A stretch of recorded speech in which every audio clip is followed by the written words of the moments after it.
Dr. Eric Kelly III and a host of phenomenal speakers from all around the globe for this 7-day virtual event that you don't want to miss.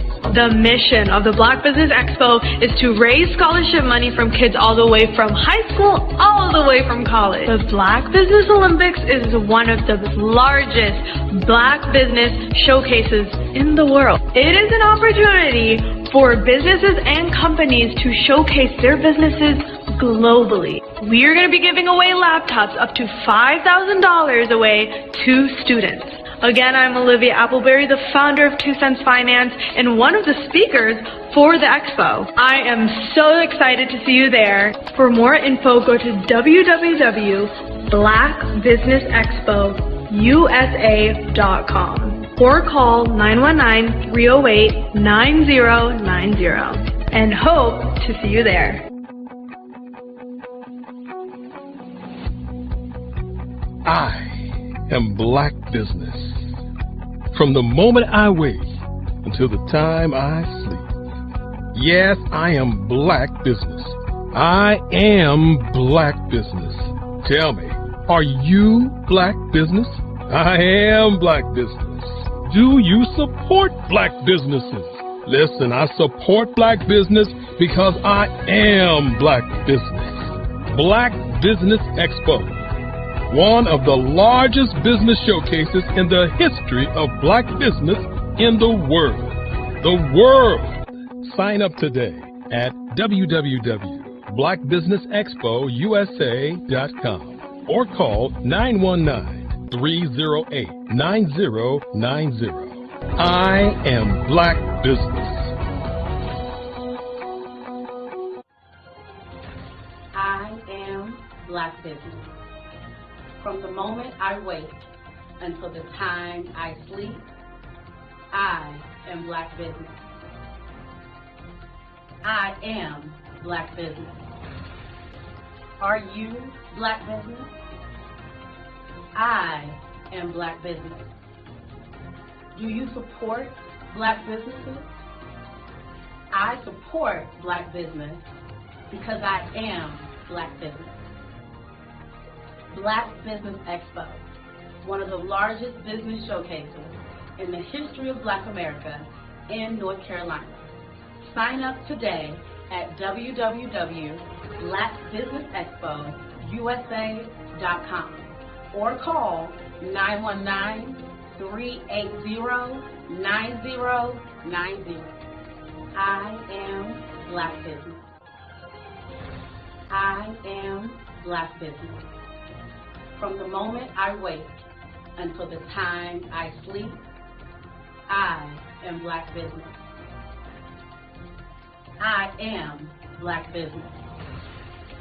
Are you Black business? I am Black business. Do you support Black businesses? I support Black business because I am Black business. Black Business Expo, one of the largest business showcases in the history of Black America in North Carolina. Sign up today at www.blackbusinessexpousa.com or call 919-380-9090. I am Black business.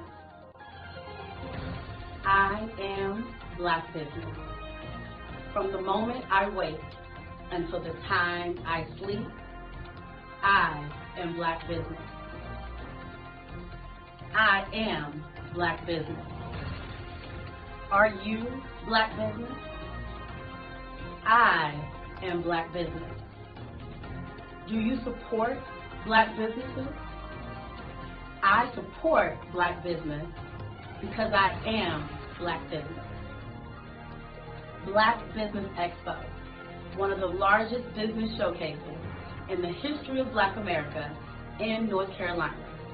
Sign up today at www.blackbusinessexpousa.com or call 919-380-9090. I am Black business.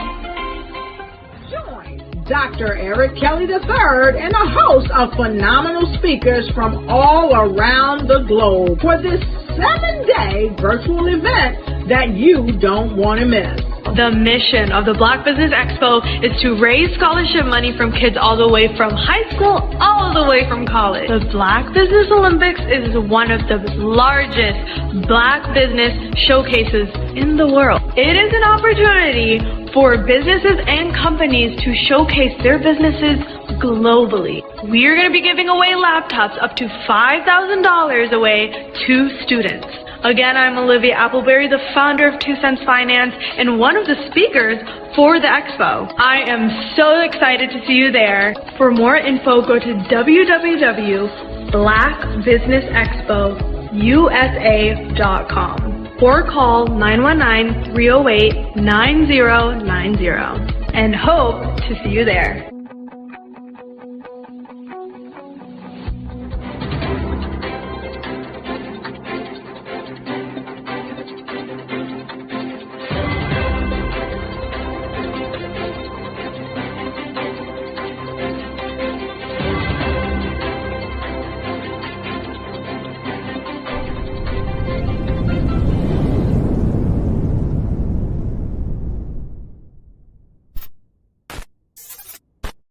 Absolutely.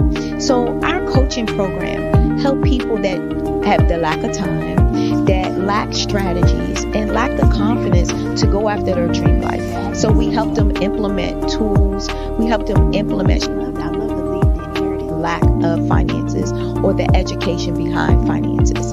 But it wasn't until I lost my firstborn, my only son, that life changed for me. And where I was going after it all, living the corporate life, hit my 6-figure income and living in my dream house with my dream man, driving my dream car. Wow. I nearly lost it all when I lost my son. And so I realized it only takes one financial catastrophe that can change your entire life. That's what made me start All New Beginnings. Because no matter what's going on in life, there's a new beginning. And because of that, we develop a program called Wise Minded. My little slogan is, don't just dream it, let's live it. If they want to connect with you or work with you, what is the best ways for them to be able to do that? Well, for my social media guru, you can connect with me on every single social media platform as Tanya T. Rose.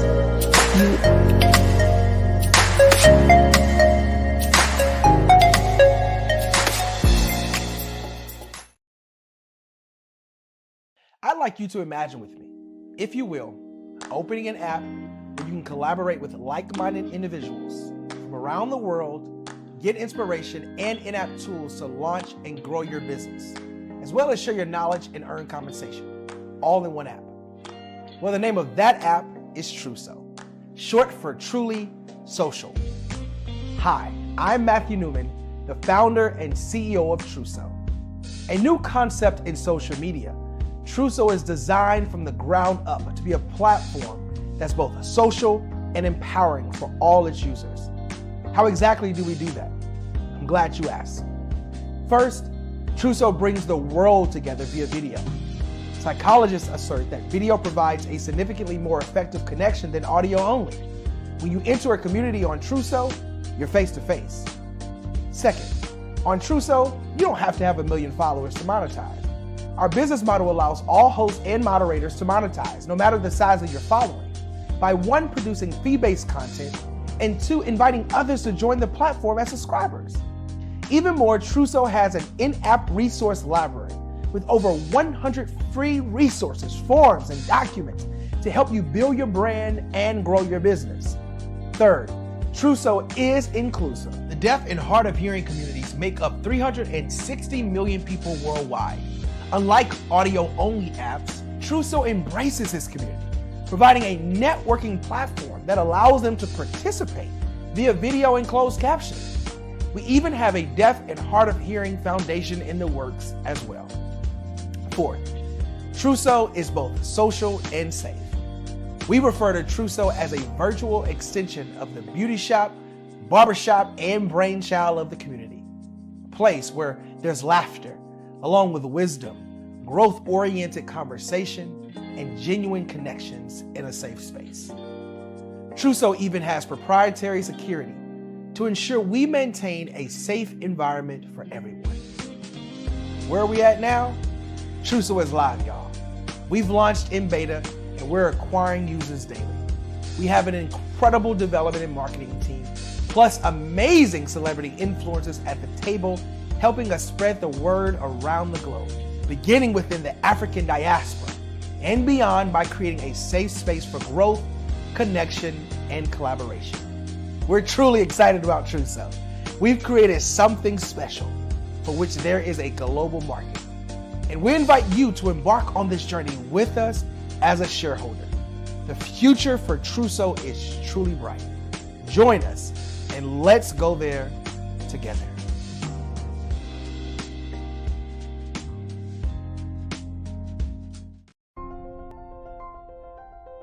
What if you could build your own city? A place where every child can find nurturing people to help them achieve their full potential. A place where every adult can access job training support. Where health education is abundant. Where social justice ruled the land. A place without limitations. Welcome. You have arrived at STEM City, USA. It is what every city should be. A safe and trusted community where you find people and resources to help you become everything you are and beyond. STEM City is unlike anything you have ever experienced. It is a digital twin of the world around you, only better. STEM City is about energy and soul renewal. It is more than a digital world. You can almost feel the power of live cultural events, music, and theater. STEM City promises a better future for children with caring mentors and hands-on activities with dedicated tutors to support our youth. STEM City is your passport to a healthy lifestyle with weekly events addressing our community's many issues. STEM City is your financial well-being with helpful information on wealth management, career advancement, job training, and so much more. STEM City is the community you deserve. It is the city where your dreams can come true. STEM City USA, a place in the sky that is accessible to all who reach for the stars.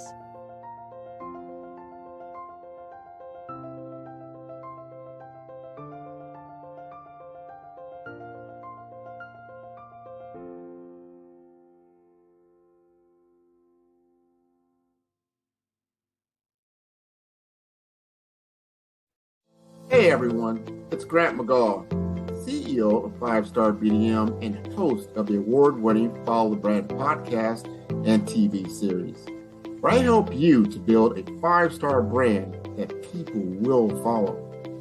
My genius is personal brand development through intelligent communication and helping you achieve your business and career goals. I am a requested speaker on digital technology and brand development issues. I want to work with you to increase the value of your current opportunities while attracting new ones. Every one of you is unique, and we all share challenges that can be addressed through smart branding. As a super connector, I work with you as an executive coach to guide you along the complicated business and career development road, providing the enhancement tools and information you need to succeed. Together, I will help you succeed in today's challenging business climate. I will evaluate and measure your progress. Best of all, I am right alongside you every step of the way. Build the brand called you. Genius is coming.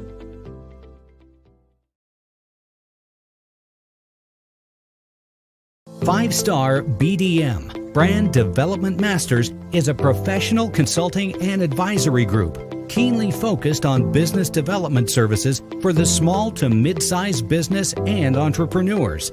Although every business is unique, they often share business development challenges that can be addressed through smart branding. Services include process improvement and operations, digital strategy and transformation, business intelligence, digital marketing, and personal branding. Our business and personal branding company has helped a number of professionals and organizations to optimize and grow. This results in more business, more opportunities, better reach, positive outcomes. Visit www.5starbdm.com today to learn more.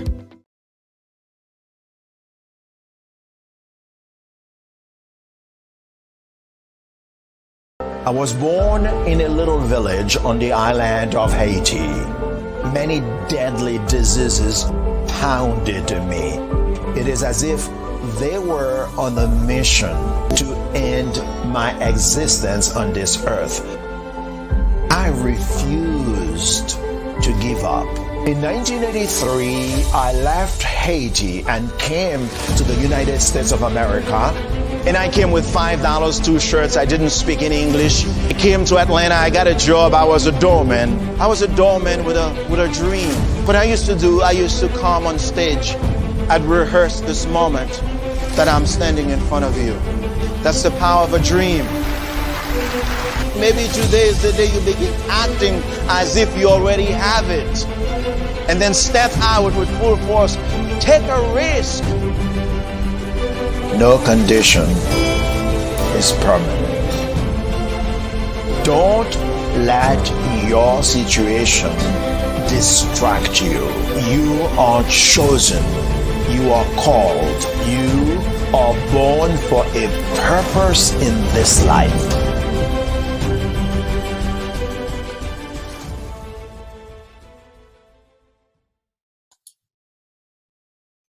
Hi, I'm Barbara Smith. Genius is common. My genius is executive coaching and professional corporate training. As the master executive coach and corporate training ambassador for the Genius is Common movement, I help business owners craft their stories in such a way that you know exactly what they do, what they have, and what they bring to the table. Many times as business owners, we are asked, so what do you do for a living? And we could be crushing in our businesses, but we're not quite sure exactly what to say in a short amount of time. Well, I help you take those stories that are the reason why you're in business and why you're so passionate about your business and craft them in such a way that people are drawn to you as opposed to being repelled by you.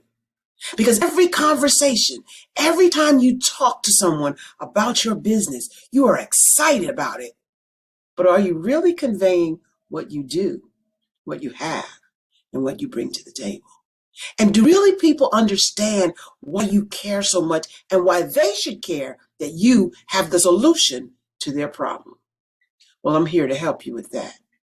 As a master storyteller, I can help you with your stories and spin them in such a way that they are intriguing and fascinating. People want to listen to you talk about your business.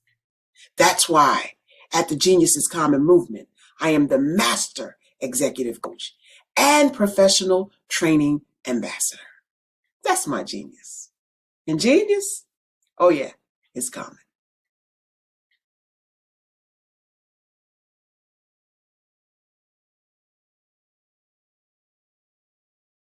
Over the past few years, we've seen the growth of existing and new initiatives focused on financial inclusion, building global networks, and reducing the wealth gap in response to the idea there's not enough seats at the table. Whether their outcomes are to increase the representation of Black executives on corporate boards, ensure an inclusive global economy, or to create new U.S. African commercial pathways, the strategies are often carried out by separate programs. The question is, should they be? With the continent of Africa being home to more than half of the world's fastest growing economies, the youngest workforce, over 400 companies generating more than $1 billion annually, 700 generating more than $500 million annually that are poised for growth, and being the destination of nearly $5 billion in venture capital in 2021. diversifying U.S. and Africa commercial engagement by building bridges between African businesses and their U.S. diaspora should begin being seen as mutually beneficial. From helping to reduce Africa's enormous capital gap to catalyzing two-way trade opportunities, the COVID-19 global pandemic hopefully has taught us that global challenges and opportunities are more interconnected than we thought.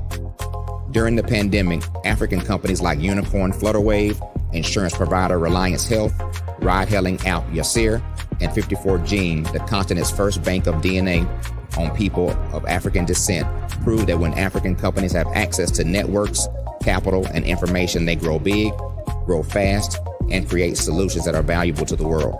This is why Be Direct was created. We are the first U.S.-based but African-centric board preparedness and board search company designed to connect U.S. Black talent and corporations to African businesses.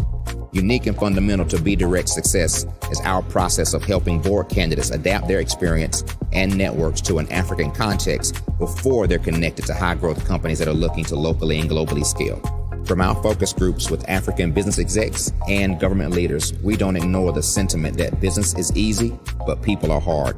Having a pool of board candidates with hard-to-access networks and extensive experience across the business lifecycle, including successfully raising capital, is table stakes for an initiative like this. So yes, we have that. But corporate or entrepreneurial success in the U.S. does not guarantee success in Africa. Developed alongside industry partners on the continent, our training program, Be Direct Prep, is designed to transpose their experience to create cultural comfort, understanding, and a commitment to helping businesses in Africa scale. Our board governance sessions are African, continental, and country-specific, integrated with cultural awareness and dexterity training, masterclasses led by African industry execs, and mentoring coaching from African continental-based facilitators. But even more unique to Be Direct Prep, we cap off our training program with an immersion trip to help candidates that have not been to Africa before see and feel Africa's complexity and opportunity from African soil. We all know traditional network-based board placement has historically left a lot of us out of ever really being in the paid board pipeline. Our strategy supports the work of many great organizations that are successfully filling seats at U.S. board tables by creating more tables for those that are still left on the sideline. It's time to start seeing the role and value of U.S. Black talent and businesses on the continent of Africa differently. Old perceptions and habits limit economic inclusion. Let's transition Black talent and the African businesses they will support from the periphery of the global economy to its core. Living in a global lockdown, we all know now how fast local and global economies can change, and see the value of having businesses that hire, strengthen local value chains, and even grow globally. Status quo in any form holds back progress. We must democratize U.S.-Africa commercial engagement by socially and economically connecting cultures that have long been disconnected. It's time for Africa's U.S. diaspora to redefine their global value by helping African businesses scale continentally and globally.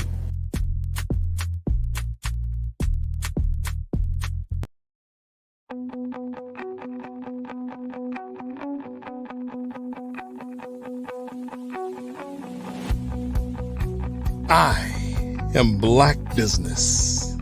From the moment I wake until the time I sleep. Yes, I am Black business. I am Black business. Tell me, are you Black business? I am Black business. Do you support Black businesses? Listen, I support Black business because I am Black business. Black Business Expo, one of the largest business showcases in the history of Black business in the world. The world! Sign up today at www.blackbusinessexpousa.com or call 919-308-9090. I am Black business.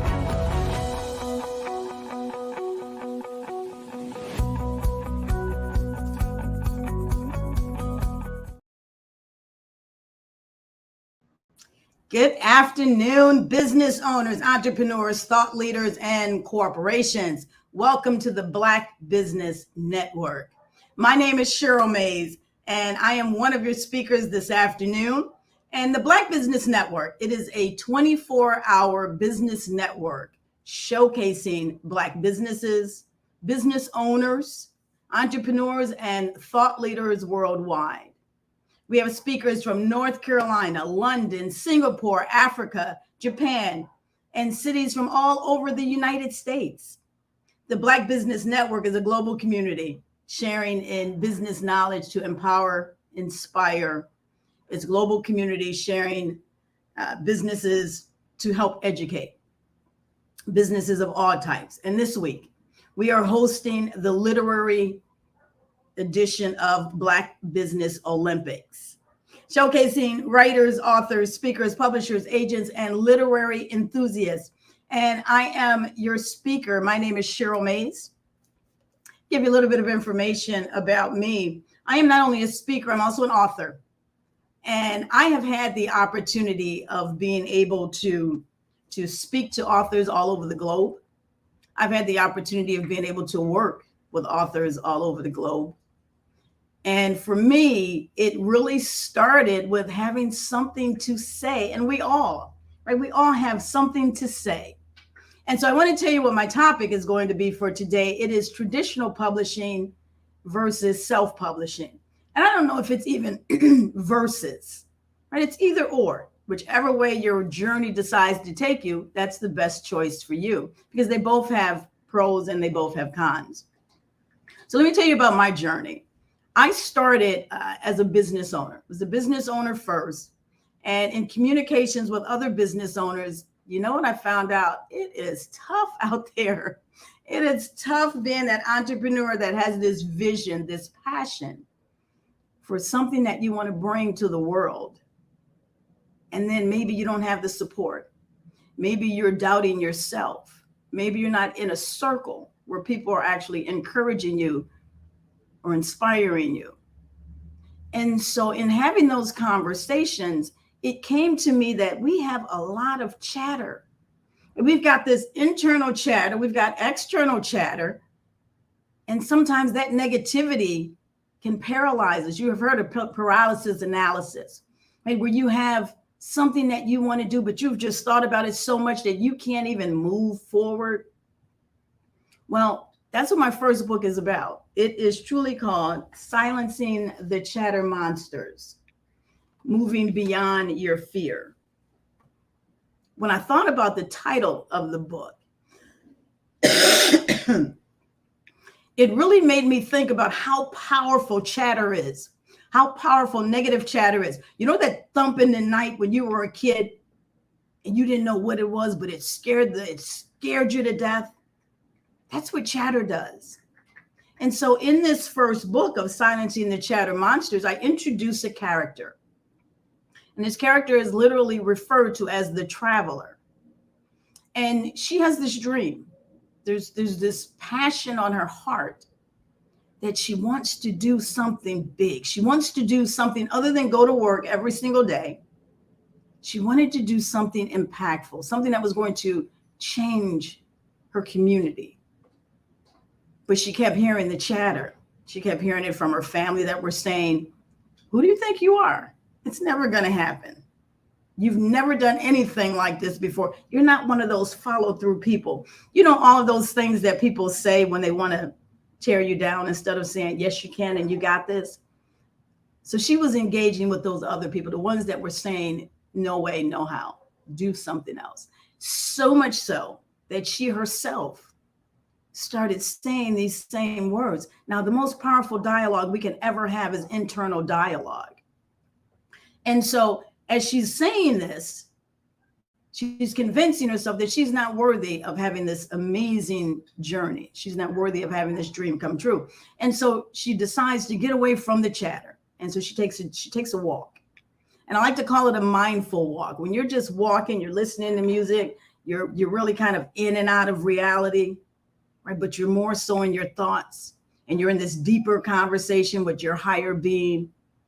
And that's the walk that she was on. But here's what's so interesting is during her walk, she encountered individuals along the way, individuals that shared some of the same chatter.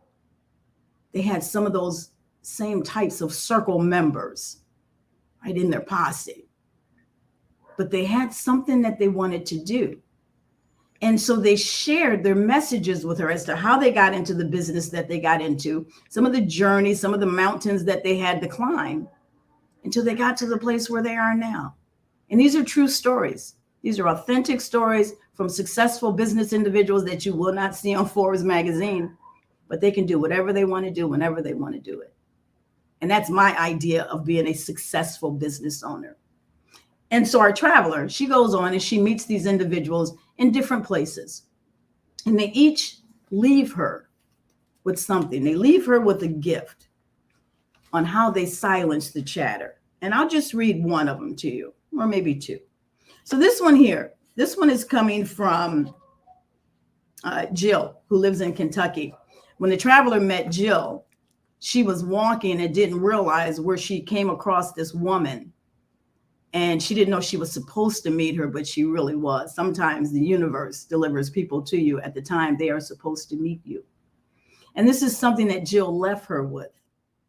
If someone else can do it at a reasonable cost and keep you in the loop and remain true to your cause, then that's someone that you would want to deal with. Trust the decisions that you make and the reasons why you made the decisions. We have to believe and trust in ourselves. And so as you go throughout these books, and she meets 6 characters. She meets 6 characters in 6 different locations, and each of them have a message specifically for her. And then when she gets to the end, she comes to the place where she makes a decision. And I'm not going to tell you what that decision is, because I want you to know, I want you to find out whether or not she silenced the chatter, or did she let the chatter silence her. Now, here's where we are. I'm in business. I've got my first book. I'm ready. Now, the question is, do I go traditional or do I go self-publishing? So I've got 1 solo book. I've got 2 compilation books, and I have 3 e-journals. The 2 compilation books were traditional publishing. The solo book was self-publishing. And I had to make the decision. And that's often when I have conversations with authors. That's one of the first questions is, do you go traditional or do you go self-publishing? What are the benefits of either? And then what are the cons? Now, I used to have a show that I hosted. It was called The Author's Lounge. And I had authors come on. I had publishers come on because I wanted people to hear what a publisher actually does. Because we know about the major publishers, right? Simon & Schuster. We know about those individuals. We know what they do. But what about the other ones? There are millions of publishers. What do they do? And what are they supposed to do? That is the important question. So let's break it down. When you think about traditional publishing, there's a couple of things that you want to think about. Number one, there are some pros to doing it, right? One of the pros is that you have a person, right? You have a person to serve as your gatekeeper. They open up doors for you. They take your manuscript into places that you might not be able to get into, right? They actually pitch your story for you to people that you might not have access to. That's one of the pluses to having a publisher that is really going to get out there and do what they do. The other thing is you have an opportunity of getting a book advance. Now we're talking about high level here. So if your book is of the magnitude where the publisher has actually been able to pitch it, it's been picked up. Now you're ready to go into the next phase. Right now you can even get a book advance. I know, right? A book advance. Yes, you can get money for pre-writing the book, which is a beautiful thing because it allows you the opportunity to focus. And you don't have to worry about how am I going to sell the book, what's going to happen to the book, how much am I going to make from the book? You already have the advance. You now have the opportunity of being able to focus on finishing, right? Finishing the book or going into the next sequel of what the book is going to be. Now, once you've paid the public, once you've gotten the advance and the book has been published and you are starting to generate sales, right now the publisher will recoup, right, the book advance, and then you'll go into a royalties piece. Now, for publishers, the royalties are not that beneficial for the author. Definitely beneficial for the publisher, but not as beneficial for the author. Some say it's somewhere between 7 and 15% royalties. So what do you want to think about? Okay, if we go back to these pros, you have a dedicated person, right, or a dedicated team member that's representing it. You can get a book advance. They take care of everything. They take care of the design of the book. They take care of your editing, your proofreading. They will take care of being able to even put your book into bookstores. It's one of the best pluses, I think, of having a traditional publishing is that they will put your book into bookstores. And we'll talk about that in a moment. So what are some of the cons? What are some of the reasons that traditional publishing might not be the route that you want to go? Number one is you give up your creative design. You give up your artistic, right, creativeness. You relinquish that to the publisher. Doesn't say you don't have any say-so in it, but the dream or the vision that you see might not be what the end product looks like. And so you're going to have to be in communication and get into sync so that they really understand what your vision is. The other thing that you want to think about is, let's see, what did I wrote here? After dealing with your signed copies, it could take years, right? After you've gone through the processing with the publisher, it could still take years to get your book published. So just because I've gotten a publisher doesn't mean, oh, now my book is going to be published the moment that I've completed it or the minute we sign the contract. That's not necessarily how that works.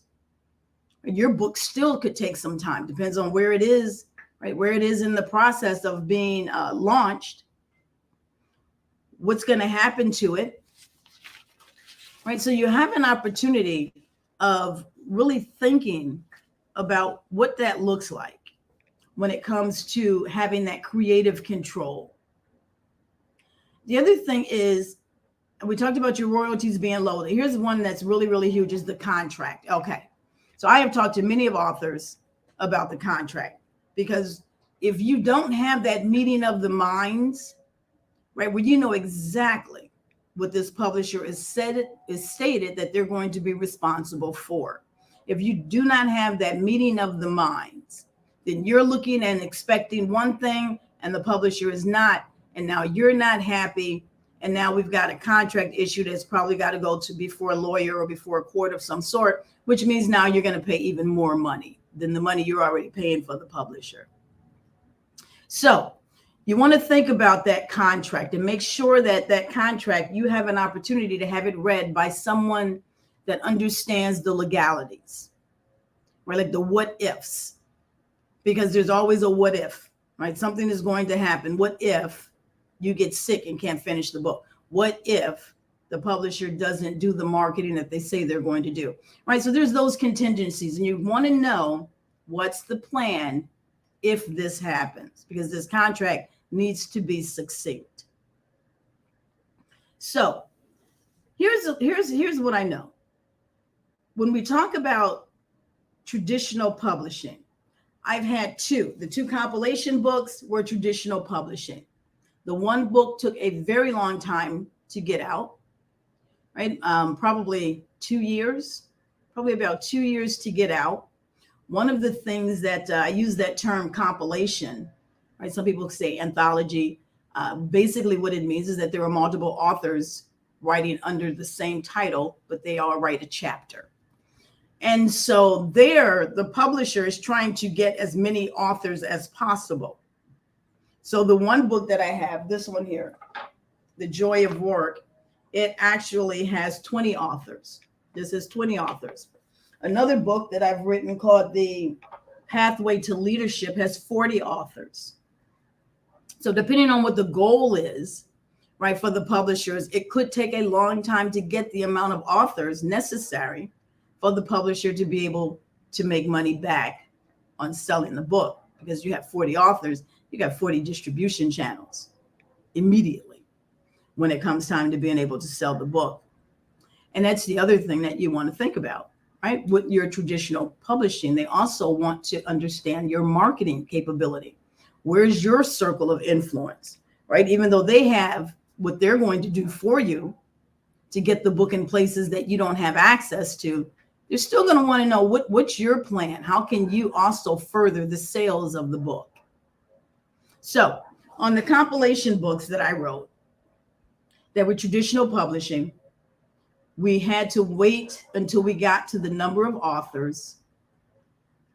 We didn't have very much say in who the editor is. So you don't have much say in any of that. And, you know, the royalties actually goes to the publishing company, because here's what happens on the compilation books. People that pay to be in the book, right, that money goes towards the completion of the book, the marketing, and all the other things that the publisher is supposed to be doing.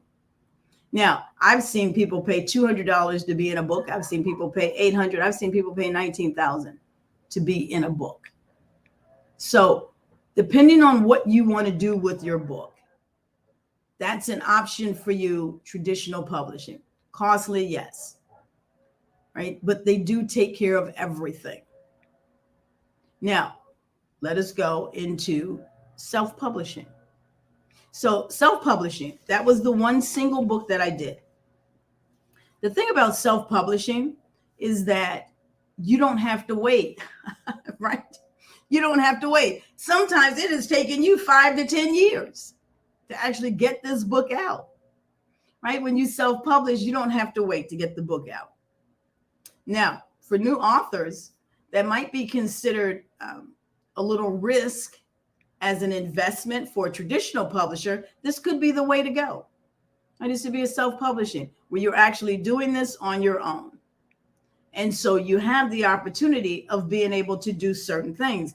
And these are some of the other pros, is that you get the creative control. You get to pick your own graphic designer. You get to pick your own editor. You can even pick a book coach that will help you complete the process. I mean, some of us get stuck. Right? You get stuck on chapter 3 and go, oh my gosh, I don't know what else where to take this character. So you have a book coach that keeps you on task. And the other thing that you can do is you have the opportunity of being able to go back into the book and make some changes. So let's say that you've had, maybe you're reading the book after it's been printed and you go, oh my gosh, this right here should be a separate paragraph, or this should have a comma in it, or I missed this and I made the wrong grammatical verbiage usage of the word.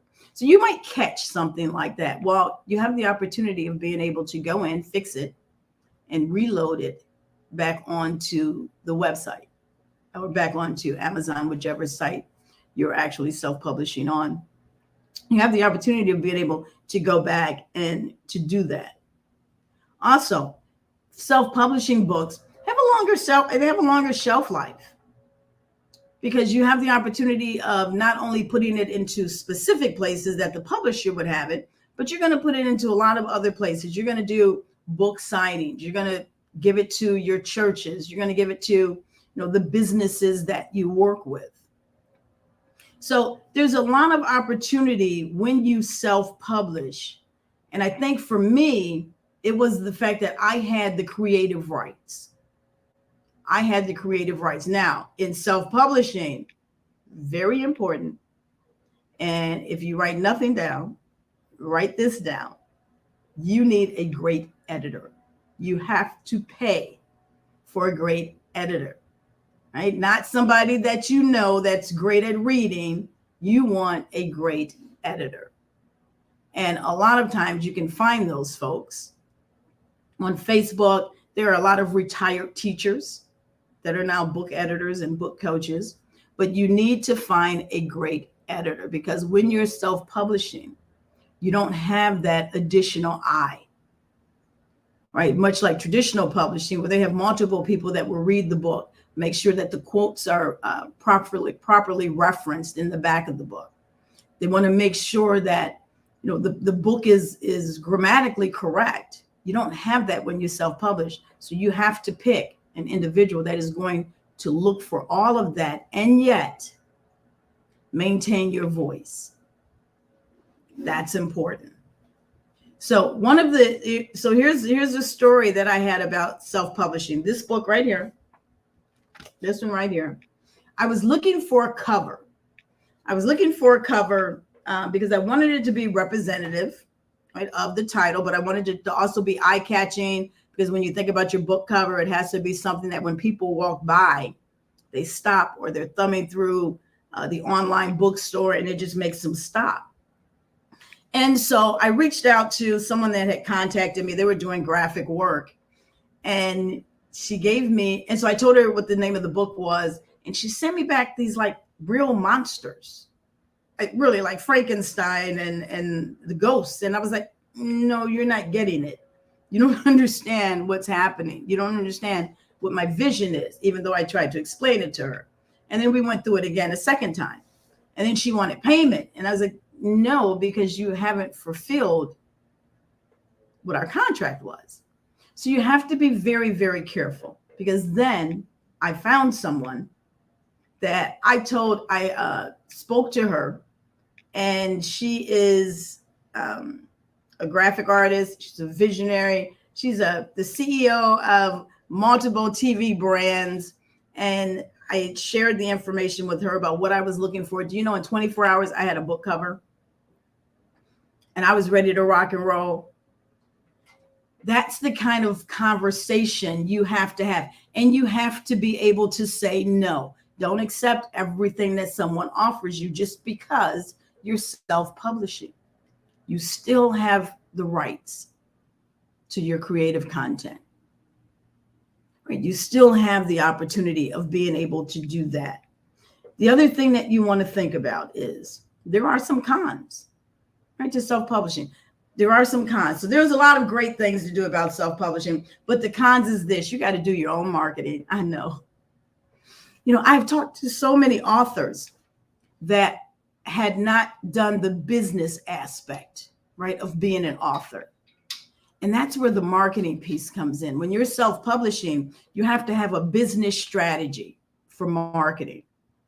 And I was once told this was something that was shared to me that I carry, and I share it with authors. You have to make a decision. Is your book going to be a heart book, Heart, or is it going to be a food book, a book that you want to get paid for, a book that you want to use in your business, a book that's going to bring in revenue? You have to make that decision. And then you put your marketing in place based on what are you using the book for. So that solo book for me is a business book. That's my self-published book. It's a business book. The two compilation books, they're business books. They're both on, one is on leadership. The other one is on identifying the joy that you find in work. The other three are what I like to call heart books, because they're about helping people silence that internal dialogue and communicate using words of positivity like I am fearful, I am powerful, I am wonderfully made. And so there's 3 e-journals that you have access to by going to my website. And I'll share that with you momentarily.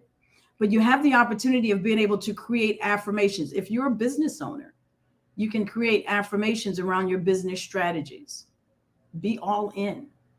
If you're a mom and a daughter, let us rekindle that relationship, because if your daughter's grown up, now you're a woman and a woman. And then for those folks that are just, you're individual and you want to stay focused, you want to stay positive, you want to have that clarity.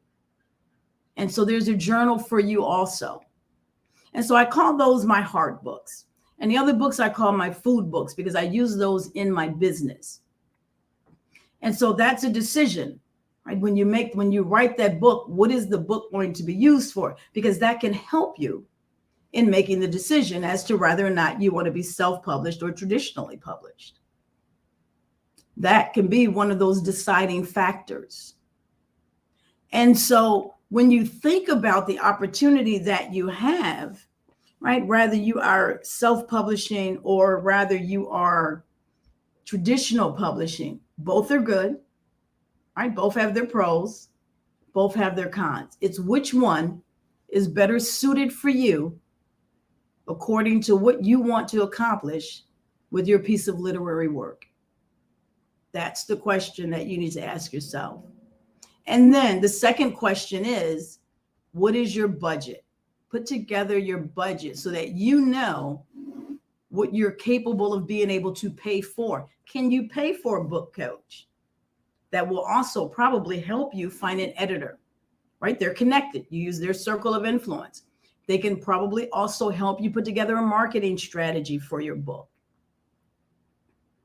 So you have that opportunity of being able to find someone to work with that will open up some other doors for you, where you don't have to necessarily go out and do all the research. They've got some people that they're connected to, that they know they've already vetted and they've already done good work. So you have that opportunity of really being able to look at the benefits of both and finding out which one is better suited for you, which one can you afford, right? Because remember, both are good. So if you can't afford the traditional publishing, go with self-publishing. Get your book out, change the world, right? Help people in their lives or help people in their businesses, but get it done, right? Get it done. I share opportunities with authors because I know how hard it is. And I had the opportunity of working with the Early Learning Coalition here in the state where I reside. And they have this program called the Ready Reader program. And that's when people come into their VPKs and they pick a book off of the shelf and they read it to the children. Well, I wanted to do something different. I wanted to do something that just elevated that whole concept of those young kids seeing authors that look like them so that they could believe that there's a possibility, there's an opportunity that I too can use my creativeness and be able to write. And so I got together 40 authors from all over the globe. This is when everything started to be really virtual, right? So I'm talking pandemic. I had 40 plus authors that came in virtually and read their book, their children's book, to a group of kids that were in another state from where they are. Do you know the impact that made, not only for the authors, but for those kids? You see, your book deserves to be out there. So rather you pick traditional or self-publishing, that's totally up to your situation. But weigh the odds, know the difference between the both, and then pick the one that's better suited for you. That program helped a lot of new authors, new children's authors that didn't have the business strategy, didn't have the marketing strategy, but they wrote a kid's book. And so this was an opportunity for them to get this book into their audience, the hands of little ones whose parents buy the books. And yes, they did get to sell some of the books. They sold some of their books. Right, so that was a great opportunity. I had the other opportunity of being a host on the Authors Lounge, where I interviewed authors, I interviewed publishers, I interviewed creatives. Right, so I had an opportunity to talk to people about their journeys. And I can tell you this, what I learned is that there are a lot of authors that became publishers. Why? Because their publisher didn't do what they said they were going to do. There was no meeting of the minds. Somebody didn't fulfill their portion of the contract. Somebody felt like they were treated less than. And so they became publishers themselves. So there are a lot of publishers out there. So don't let someone tell you you only have a small group of publishers. You have a large group of publishers. You have a large group of publishers that have tentacles out there in that literary community, doing book fairs, whether it be in person or virtual. They are doing seminars, crash courses on how to write a book. They're having people come and tell their story. Those are opportunities that you have, especially if you are self-publishing. Get out there. Get out there. Let people see who you are. Let them hear your story. Your story resonates with other people. So rather you choose one way or the other, your story is what's important. Get it out there. And then remember, how are you going to utilize the book? What's going to be the benefit of you utilizing this book? So we've had the opportunity of really being able to communicate. We've had the opportunity of being able to communicate about traditional publishing and self-publishing. And I want to share this because the next book that I write, which is already in the process. Do you know what? When you're an author, you don't have just one book in you. That one book just feeds the bug, and then the bug grows. And you have titles for these books that's probably going to take you into the next 20 or 30 years. But my next book is coming out in the end of summer, and it's a business book. My business is customer service. So I'm a corporate trainer and a consultant, and I work with businesses on creating that customer journey. What does your customer journey look like as far as interacting with your business? Whether you're an entrepreneur, whether you are a sales leader, you've got 5 employees, you have 500 employees. Your level of customer service is going to determine the sustainability of your business. And so your goal is to bring those customers back. And that's where I come in. I'm the individual that helps companies increase their revenue by spreading kindness using customer service. And so my next book is based on customer service. Why? Because it's going to help elevate my business. So check it out. It's called The Mastery of Customer Service to Win in Sales. It's going to come out by the end of June, 2024. And so how do you connect with me? How do you find me?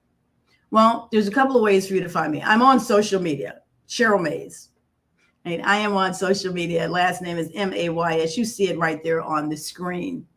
The other way that you can connect with me is by going to my website at risingandshine.com, RISINGANDSHINE.com. There you can take a look at the other books. You have links in there. I've got special gifts for books from authors. This book here, The Joy of Work, we have a plethora of gifts that are available. Each author gave some sort of a gift to the readers, so that is still available to you. And you have an opportunity of getting to learn more about the business aspect, right? Of how do you utilize your authoring as a business? Because you can stand out on the corner and give away books and sell books for $5 or give away books. But if this is something that you're going to use for your business, you've got to stop and put a strategy in place. So if you're not going with the traditional publisher, then you definitely need to get with someone that can help you create that strategy. Where are you going to go with the book? How many places are you going to go with the book? And let me share this with you. If you don't have calluses, right? In other words, if you can't silence that internal chatter, right, and be able to really go out there and promote your book, then this isn't the gig for you. Then I would definitely say it's a hard book, and whoever sees it, sees it. Who doesn't, don't. But think about it, because even with that hard book, somebody needs to hear that story. Somebody is waiting to hear that story. So regardless as to which publishing direction you go into, you got to get the book out there. That's the first step, right? So just get the book out there. And so I have the opportunity of being able to have a few life lessons from this experience in writing my book. The first life lesson is this: sit down and make a decision about the type of book that you want to write. And again, it takes me to food book or heart book. The second thing is decide how much money do you want to invest? And how much money do you want to invest? Get your budget together first and make it realistic. Get your realistic budget together, right? Do some research, find out how much editors cost, right? Good editors, find out how much editors cost, find out how much a web designer, how much a book cover designer costs. Right? If you're doing this self-publishing, you want to find out about having a page on your website or creating an author's page, a landing page of some sort. So you want to put that into your budget. And then you want to start to think about, where are you going to go with the book? Where can you showcase the book? Right? What type of a book is it? Because if it's a book that's made for kids, then you want to figure out how to get into the school system. And how do you connect with those that are in the school system? Maybe some daycares or elementary school, clubs, organizations, that sort of thing. If it's a self-help book, is it a women's ministry type book? Right? When you can go to churches, you can go to women's groups, organizations. Is it a book on marriage? Is it a book on trauma? Right? So where can you go that this book would really resonate with those individuals? And then here's what you can do. Now, this right here is priceless. You want to write this down. You can pre-sell. I know, right? You're like, what? You can pre-sell the book, and then that will help you pay for the book. So you can send out excerpts of your book. You can garner pre-sales, give people the opportunity to get the book in advance, pay for the book in advance. You can even set a budget goal that allows you to pay for the book, that allows them to pay for your book. Now you have some additional resources where you can get a better editor, you can get a better book cover designer, you can get the landing page. Right? So you want to be really strategic, right, about this book that you're publishing. Just as you choose which way you want to go, you want to be strategic about it. And then you have the opportunity of really being able to feel good about this thing that you have given the world, about this story that you've released, about this opportunity that you have to help grow someone's business, right? To help them feel better about the life that they're leading or the life that they're going to lead, to help them get past some of these limited beliefs. So many opportunities. Right? So many opportunities. The question is, what's the best route for you to take? So for the last 40 minutes, I've been sharing the difference between traditional publishing and self-publishing. So you might want to rewind this and be able to go back, if you did not jot down some notes, to take down some notes so that as you communicate and ask questions, you ask questions of relevance. Right? You start to ask questions that's going to help you make a decision about which direction to go into. Neither are bad, both are good. Just depends on your choice and your capability of being able to do it. So, my name is Cheryl Mays. I am excited to have had this opportunity of being able to come and talk to you through the Black Business Network. And I look forward to being able to communicate with you again. Listen, follow me. I'm on LinkedIn. I'm on Instagram. I even have a YouTube channel at The Cheryl Mays. And then visit my website at risingandshine.com. Thank you so much for allowing me to be a part of this. Listen, genius is common. And I'll see you on the other side.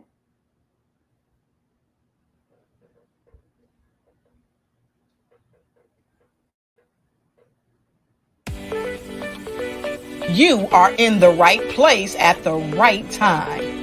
The Black Business Network opens again for its Black Business Olympics, a 24/7 broadcast on business, strategies, global branding, social media marketing, finance, advertisement, and much, much more.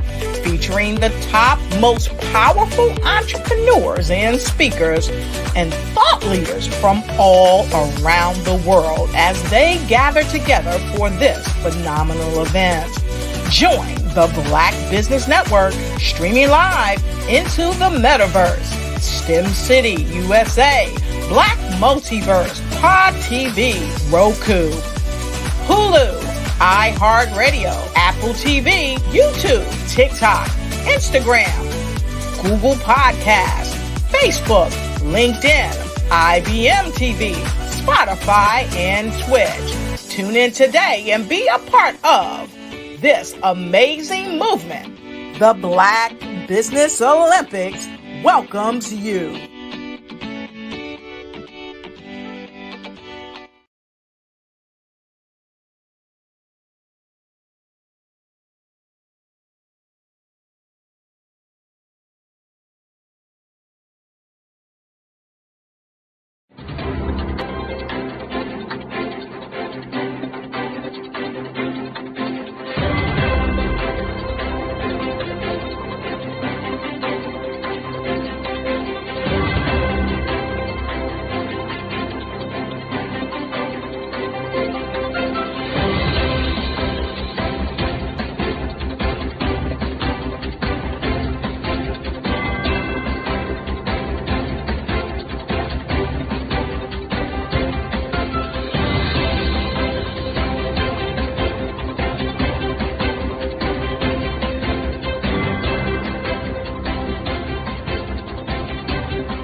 Dr. Eric Kelly III and a host of phenomenal speakers from all around the globe for this 7-day virtual event that you don't want to miss.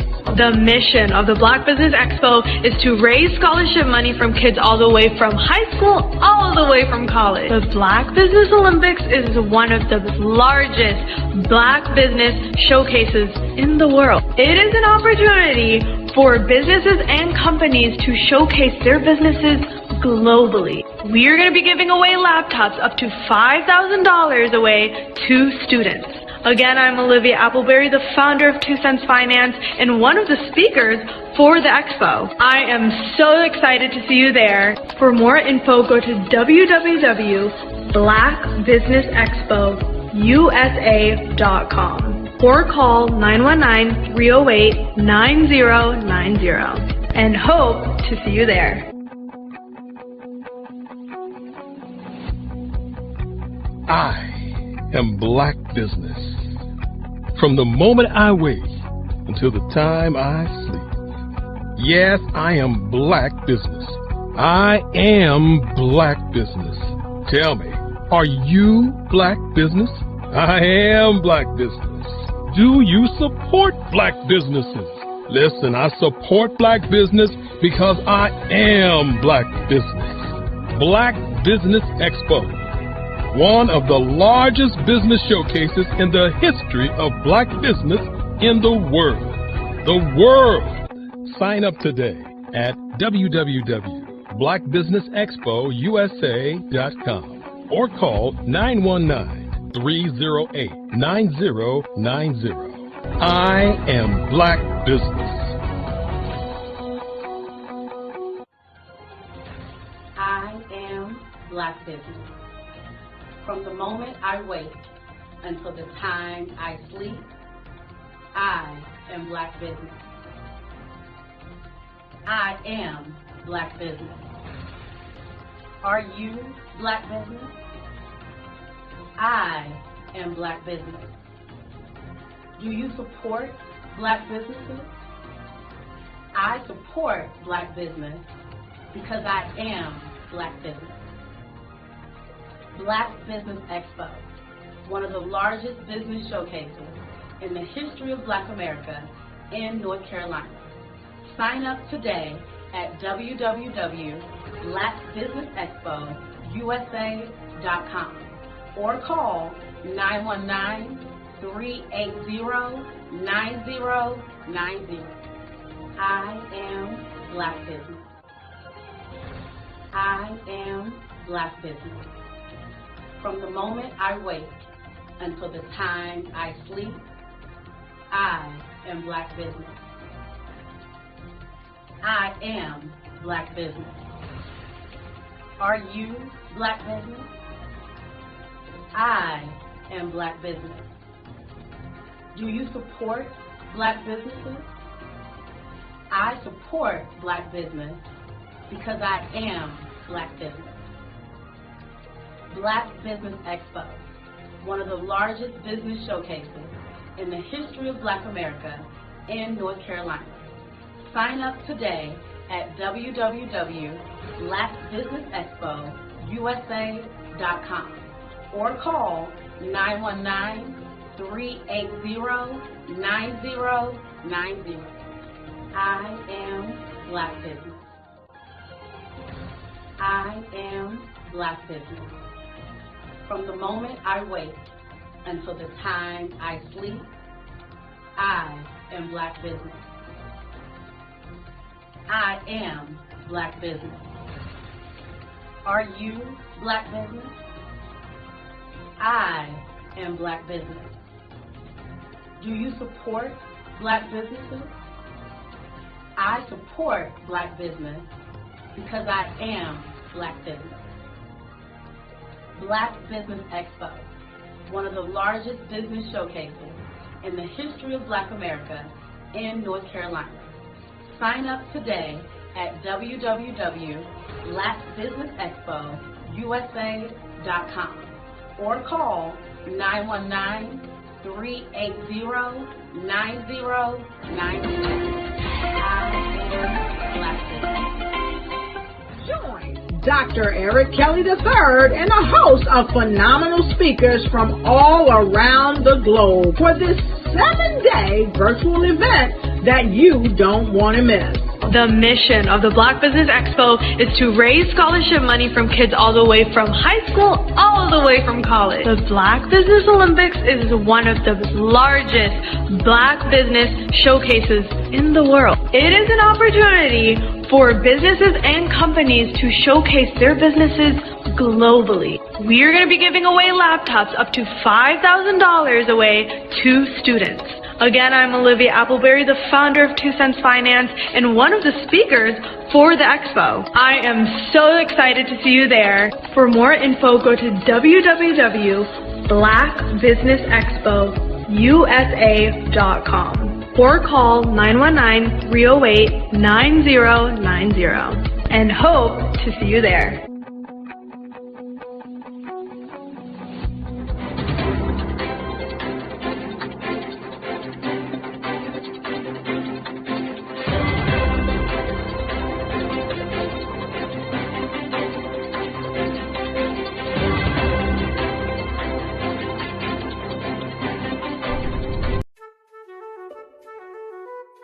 This is Dr. Arnold T. Petsworth. He's the owner of Petsworth Vet World, a veterinary clinic in Hopton, Connecticut. His patients include dog, cat, frog, fish, Goldie, dog, and this alpaca. Due to doctor-patient confidentiality, we can't tell you their names. Business at Vet World was steady, and then quarantine hit. Neighbors brought new four-legged friends into their homes.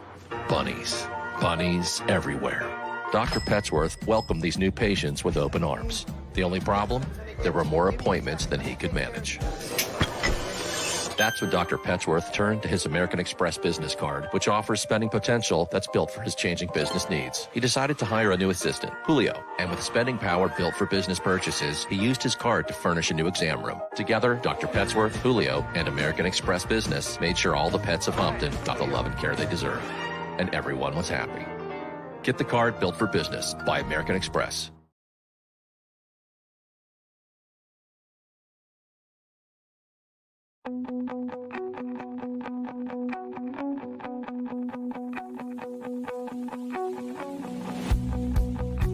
I am Black business. From the moment I wake until the time I sleep. Yes, I am Black business. I am Black business. Tell me, are you Black business? I am Black business. Do you support Black businesses? Listen, I support Black business because I am Black business. Black Business Expo, one of the largest business showcases in the history of Black business in the world. The world. Sign up today at www.blackbusinessexpousa.com or call 919 308-9090. I am Black Business.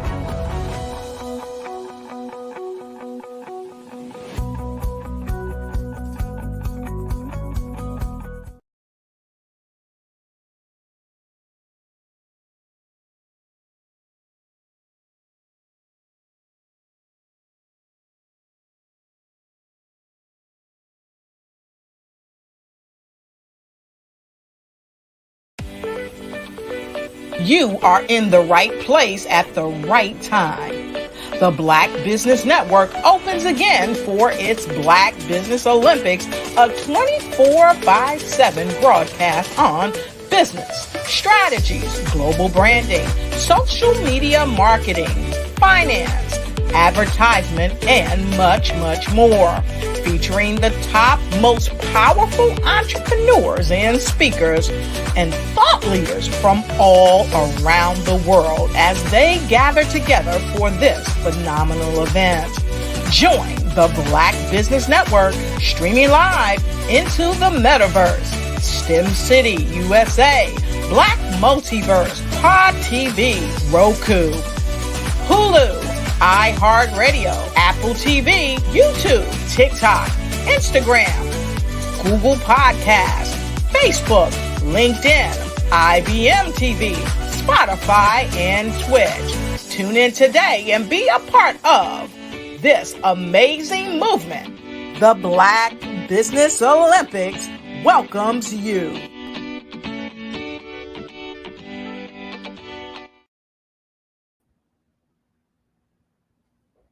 The Black Business Network is a 24-hour business network showcasing Black businesses, Black owners, business entrepreneurs, and thought leaders worldwide. And we have speakers from all over the world. This week, we are hosting a literary edition of the Black Business Olympics, showcasing writers, authors, speakers, publishers, agents, and literary enthusiasts. And today, this afternoon, you are going to hear from Sidney Wormsby. Let me read his bio very quickly here. Sidney is an experienced business executive with over 30 years of demonstrated success in developing and implementing strategic solutions that integrate all functions of the business for solving complex and high-impact situations. Good afternoon, Sidney. How are you doing? Good afternoon, Cheryl. Good to see you. Thanks for having me on. Absolutely. Well, we are excited to have you. So tell us more about what it is that you do and tell us about your journey here. Well, I am a business growth and improvement expert. So I work with small, mid-sized businesses, specifically their owners, on implementing the concept of small change to big things. So helping them identify first the big things, the main things in business that drive growth, and there are only 5, and then helping them to identify and then implement small changes, small improvements in those areas that ultimately transform their business. And so I'm typically able to help businesses double their profits in less than 12 months by simply implementing these small changes that cost no money, but their behavior changes, process changes, procedure changes. So they're quick to implement and quick to have impact. So the results that I see are typically the doubling of profits. And I always do that with a money back guarantee, meaning if they aren't, if I'm not delivering at least 2 times what they're paying me, I'll refund the fee or I'll work for free. So I really want it to be about outcomes and objectives and helping them understand how confident I am in doing that. So that is what that's what I do. That's what I work on. I'm here this week talking about writing. And you say, well, what does any of that have to do with writing?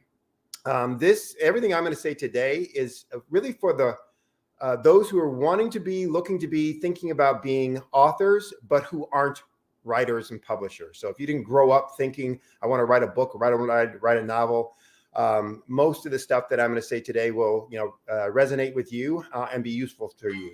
If you've always been a writer, went to school to write, you're a journalist, at heart and at nature, much of what I may say is like, yeah, duh.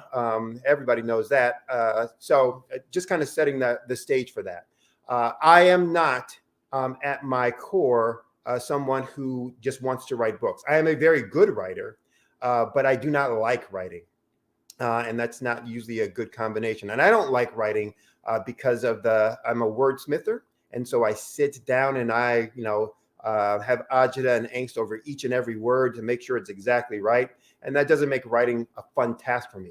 But what I write then comes out to be exactly what I mean, and, to be impactful. So I've always had thoughts about writing books, had great ideas. I do a ton of workshops, presentations, forums where I'm speaking in front of folks. I enjoy that immensely. I'm very, good and effective at it. And people often say, you should write a book. You have a lot of good things to say, to which I normally think, oh gosh, that sounds like such a chore, such a pain. But this year, so I've written one book, and then this year I'm going to be writing 2 more. And so I wanted to give some thoughts from my experience to those who maybe want to write, a book, a novel, a business book, a self-help book, whatever, but don't consider yourselves a writer. These are some things that I've learned along the way, and some things that people have told me or mentored me on that have helped me in the process. And I'm going to put them in these buckets.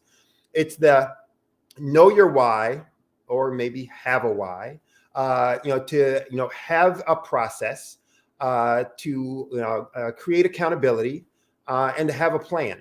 So the things that I'm going to talk about are going to be in those 4 buckets. And the first one is in terms of knowing your why. And you'll hear this phrase a lot in business, and especially from business coaches. And it's true no matter what area of endeavors you're involved in. It's an important thing for you to really get clear about why is it that you're doing whatever it is that you're going to do. And the same is true with writing.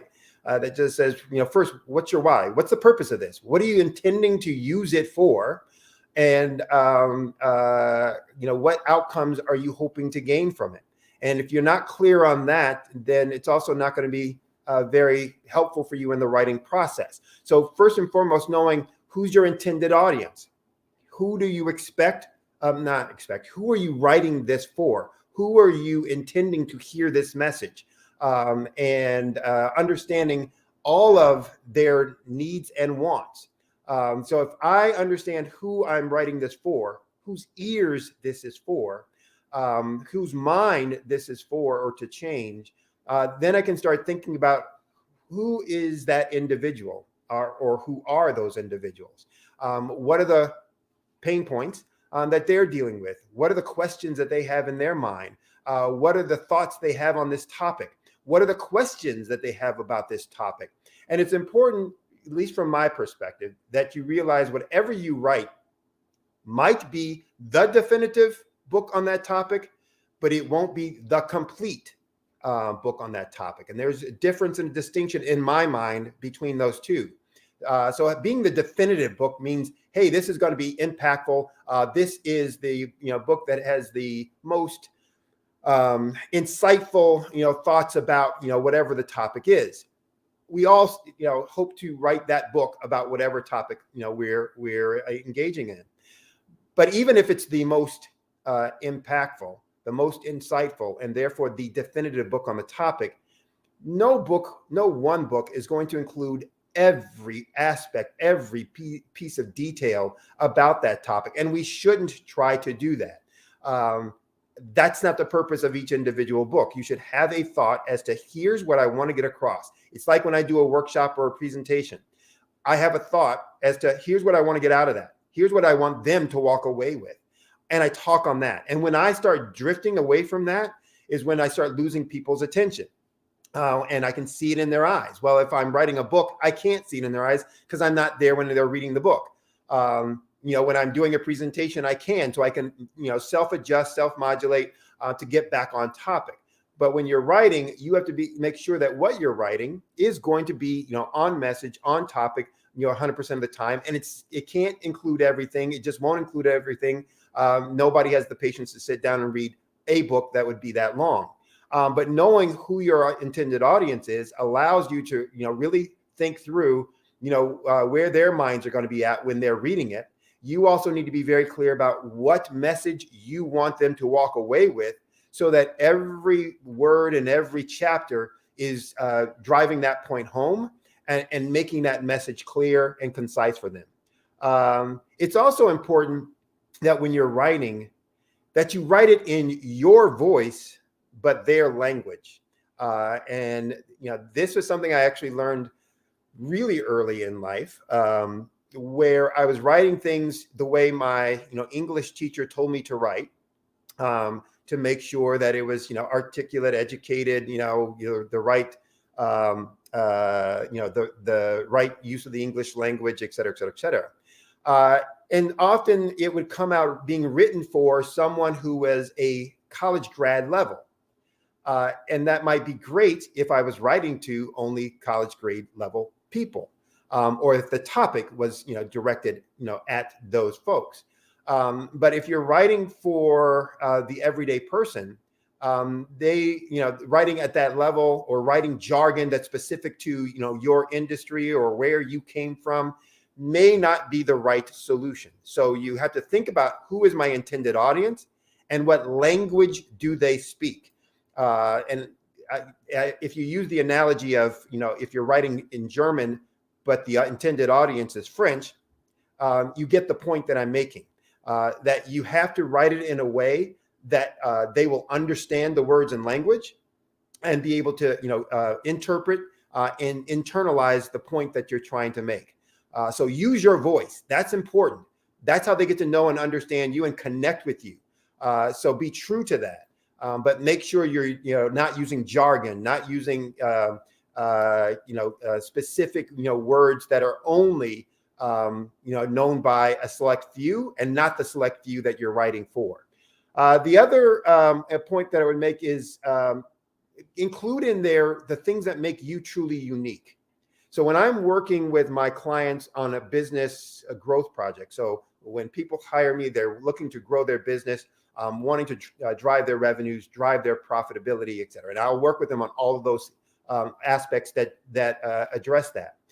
But one of the things I work with them first on is what I call a market differentiation, or what's typically called a market differentiation, or what I call their market dominating position. What position in the market are they looking to stake out where they can dominate?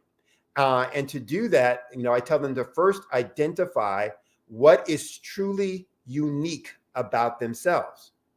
Then I'll go into a conversation with them about, knowing their, again, intended target market and what their pain points are, et cetera. So if they know what those pain points of their target market is, and they know what is truly unique about themselves, then they'll be able to communicate effectively with that target market in ways that will show how their uniqueness is going to help them eliminate that pain point or those problems that they have that they don't want, or those benefits that they want that they don't have. Well, one of the things I find in my work consistently for companies that are not doing extremely well or who are struggling to grow, especially, but sometimes even for companies that are doing okay, but they're not, hitting it out of the park. They're not really driving it the way that it could be. One of the things that I find that's consistent across the board is that they don't truly know what is unique about them. And so much of what comes out are generalities and platitudes. So whenever they're communicating with their target market, their intended audience, what comes out is, I've been doing this for X number of years, or, we have the best people, et cetera. In writing a book, that is a danger as well. That if you don't truly understand what's unique about you and bring what's unique about you to the subject matter at hand, it's going to be a Me Too book. And it's going to be lukewarm, and it's not going to be well received, because they're going to say, I've read this before. I know this. There's no unique perspective on it. I get it. And so they're not going to recommend it to anyone else. They're probably not going to read it all the way through. So you need to think about what truly makes you unique relative to the topic that you're getting ready to write about. And then make sure that's a part of, all of the content that you're writing. That goes to the point about, writing in your own voice.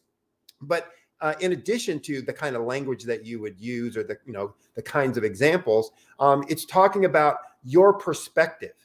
how you look at this specific topic, how you got to that perspective, and why that will be able to help someone, the intended audience who's reading it, to maybe navigate that, that topic for themselves. So it's important that you understand and that you include in your writing what's truly unique about you. The second one, so that's all about knowing your why. And if you don't know your why, you're going to struggle in the writing of the book, or you're going to get to the end and not really feel like it's saying much at all.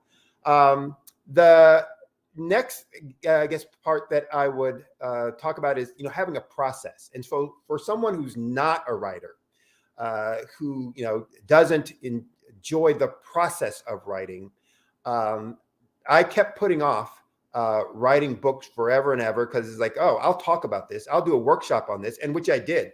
The thing that I wrote the book, my first book about, was stuff that I did workshops on all the time.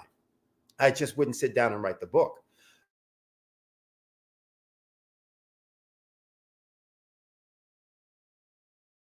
I didn't write the book as a definitive piece. I didn't write the book to provide something that was completely unique. I actually wrote that book, one, as a credibility build, and two, as a lead generation. So when I decided to go off on my own, and be a coaching consultant, I did that for several years, then had my own businesses as an entrepreneur. When I came back, to the consulting coaching, the world had changed. Digital marketing was much more prevalent. I wasn't as interested in, writing posts and, doing podcasts and all that other kind of stuff. But I needed something to, build credibility as being an independent coach out there, and as a way to, get leads coming in, for business, to build, expertise and knowledge and authority. So I intended my book for exactly that. And so I wrote it with that in mind, that I was going to be writing it, to people who were looking to grow their business, and looking just for some basic ideas of what do I need to do? Where do I start? Where do I go from here? And I was also doing it as lead generation. So I knew that I wasn't looking to make it expensive. I was looking to make it as inexpensive as possible, so I could get it in as many people's hands as possible, so that they would want to seek me out for more engagement. And so I wrote a very basic fundamental book about growth that I could then give away on my website, so that I would have a reason for people to to sign up, to give me their info, and so that I could begin communicating with them on a longer term basis. But I also then had to look at the process that I was going to use, because I was looking and going, I don't really want to sit down. This is stuff that I already know. I don't want to work through all this. So I had to create this process. And as I started this, I'm getting ready to write 2 more books this time. That process has been very helpful for me when I was going to write something that was more in depth and more personalized. And so I had to set up a structure that was going to work for me. And I've had people tell me before what my process should be. And I would look at that and go, that doesn't feel right. That doesn't seem right for me. And other things that people would tell me, and I go, oh yeah, I like that. That works for me. So I'm not here to say that there is a definitive process. This is the way that you need to write. But I am saying that you need to find a process that works for you, so that you can be consistent in the writing, and timely, so that this doesn't, take, like mine has, for, 10 years or so, to actually, get to fruition, and that allows you to continue progress, along the way. So I say start with a plan that, is first, what's the outline of your book that you want to write, and what information do you want to get across? So that goes back to knowing your why. But now it's just kind of detailing it out. Oh, if that's my why, then here's some things I need to talk about. And if I'm going to talk about these things, here's the order that I want to talk about them in. Oh, and if these are the order that I want to talk about these things, here's how much time I want to devote to that within this book. 1 chapter, 5 chapters, 3 chapters, etc. Once, I had that, then what I could do at that point is start simply, adding notes. So I'm starting with the skeleton, starting with an outline. I just started adding notes to each of the, chapters. Oh, here was a thought. Here was a comment. Someone recently, gave me an added piece of input to use. I forgot the exact name, but Google has Google Docs has a feature where you can, just speak, into the microphone and it'll type it all out for you. That helped me tremendously, with this second book, where second and third book, where I didn't have to sit there and write all of it myself. I could just get the concepts out there.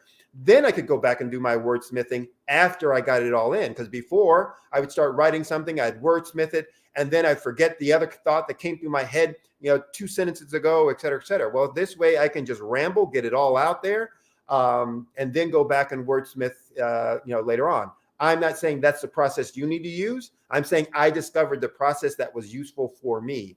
You need to be able to do the same thing. That process that also includes, when are you going to write? How frequently are you going to write? I would not be able to write every day. I know, that works for some folks. And what some people have told me is they just set, a 2-week or 4-week time period where that's all they do is write the thing that they're going to write next. The book that they're going to write, the in-depth article or the article series that they're going to write or whatever. That wouldn't work for me. I have too many other things that I'm interested in, too many other things that I'm doing, too impatient with just sitting in one place.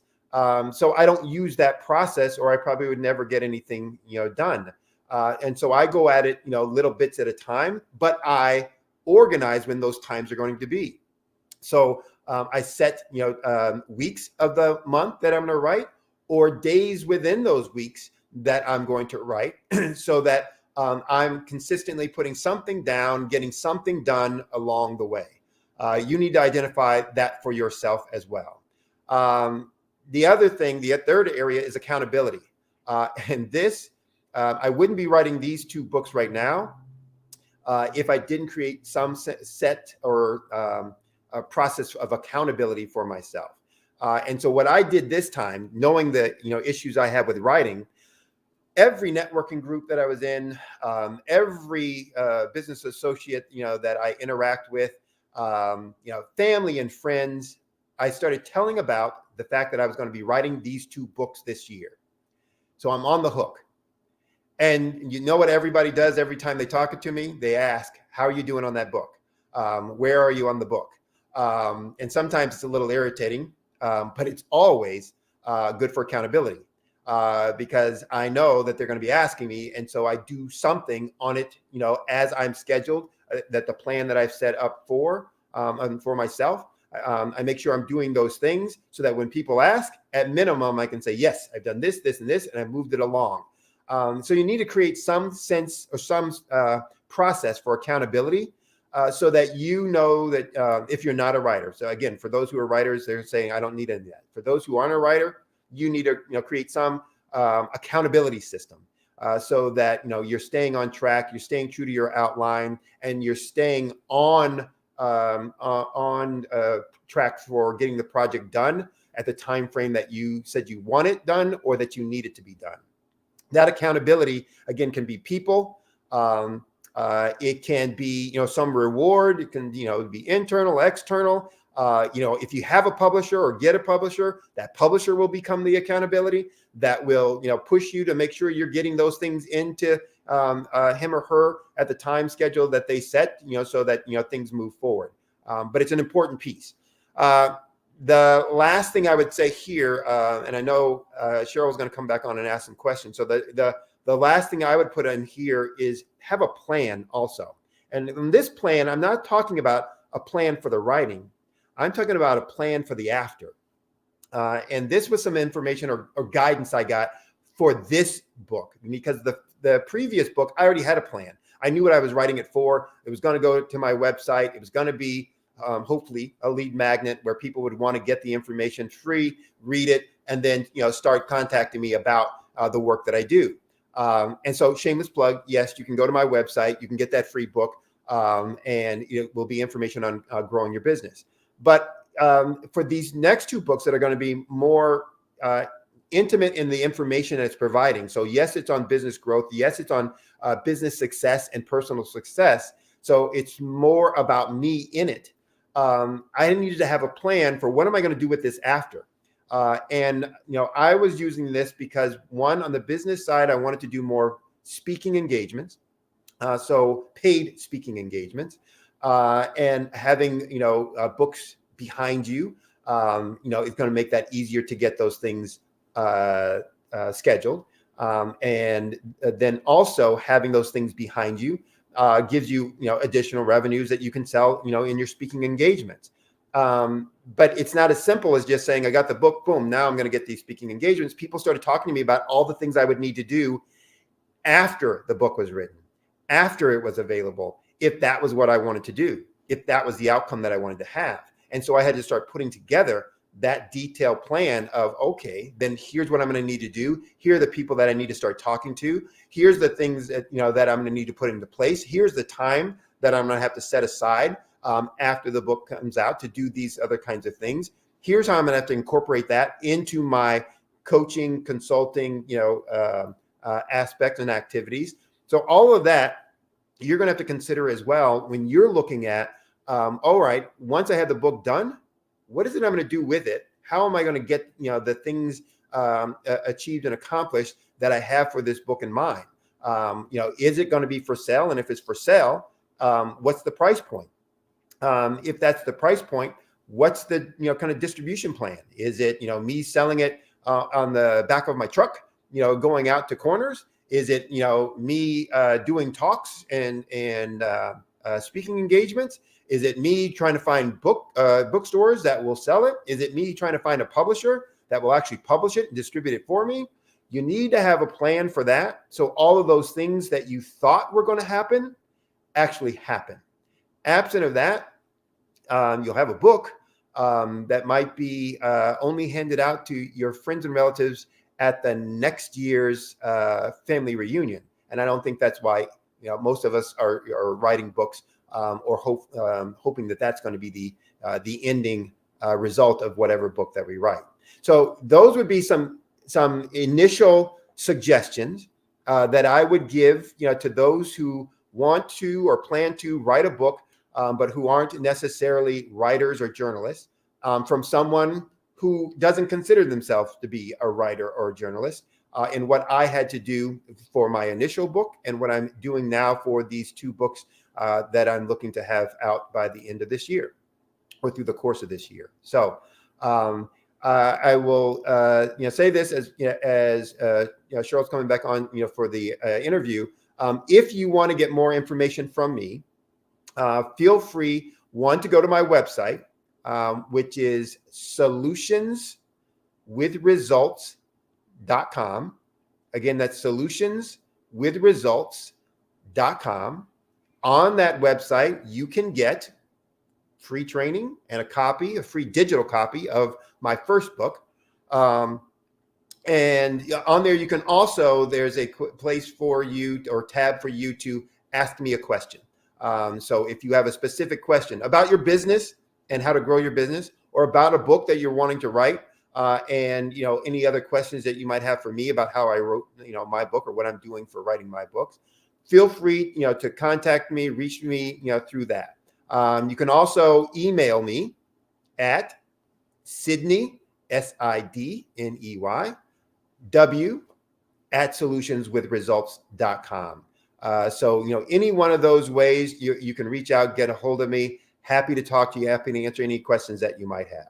So I saw Cheryl came in. Don't know if she's ready for the interview. Yep, there she comes again. Hi. Oh, you're on mute. Let me unmute myself. Wow, such great information. Sydney, it's interesting because I'm on book number 6. And so everything you are saying is like loud and clear. It's like neon lights. Right? It makes you think about everything I need to know after I wrote the first book. Yeah.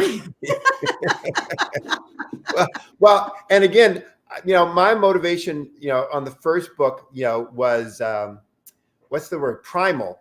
Meaning that, I need some way to, to show people what I know, because you can have a resume all you want, but they're like, well, what does that tell me?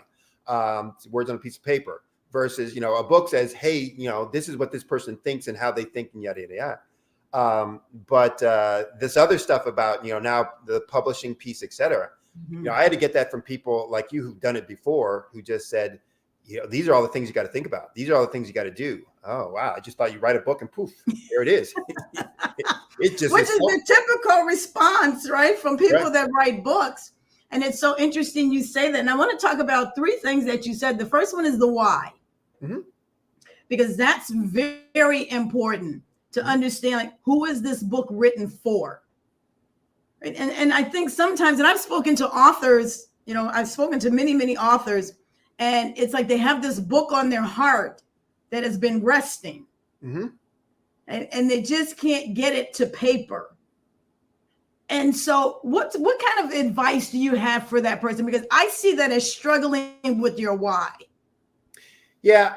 So there can be several reasons from my experience of why then you struggle with getting that out there. That can be anything from as simple as, I really don't know what I want to say at heart. I know what's on my heart, but I don't know what I want to say at heart. Like, what's the point that I want to get across? What's the message? So they can struggle with, okay, then, even starting to write the book. Some of that can be a little bit about the wordsmithing that I do. I tried it a couple times, but it never seems to come out right. Or, the words sounded this way. And so you're trying to make, the book perfect, on the first draft. And it doesn't have to be perfect on the first draft. Doesn't have to be perfect on the last draft. Just has to be, what you're trying to, to say and the point to get out of there, to the point you want to get across. But the other can be, you really don't know who you're talking to. And if at the heart, you don't know who you're talking to, you're trying to talk to everyone. And then it gets much more difficult to really figure out, what do I say? And, I see that with my business clients when they're trying to sell a product and they haven't really identified who's my true target market. And the first question I'll ask is, who is this for? What do you consider yourself selling? And who is your ideal target? And they'll say, here's what I'm selling, which, yeah, that's the product, but that's not what you're selling. So they'll get that piece wrong. And by wrong, I mean, they don't have it clear. It's an internal view. But then the second piece, they'll say, it's for everybody. My product's for everybody. No, nothing is for everybody. Nothing. So even if we take something as intimate and personal as religion isn't for everyone. Otherwise, we wouldn't have atheists, right? Who don't believe. So there's nothing that I can think of that is for everyone. And if you're trying to do something for everyone, you end up doing things for no one. No one, finds any specific value in it because it's kind of like, it just doesn't speak to me. And so it's really important that you start understanding in whatever business endeavor you have, who am I doing this for? And what is on their mind? Not what's on my mind, what's on their mind. And how do I take what's on my mind and what's unique about me and make it useful for them and what they're trying to do and trying to, accomplish. So.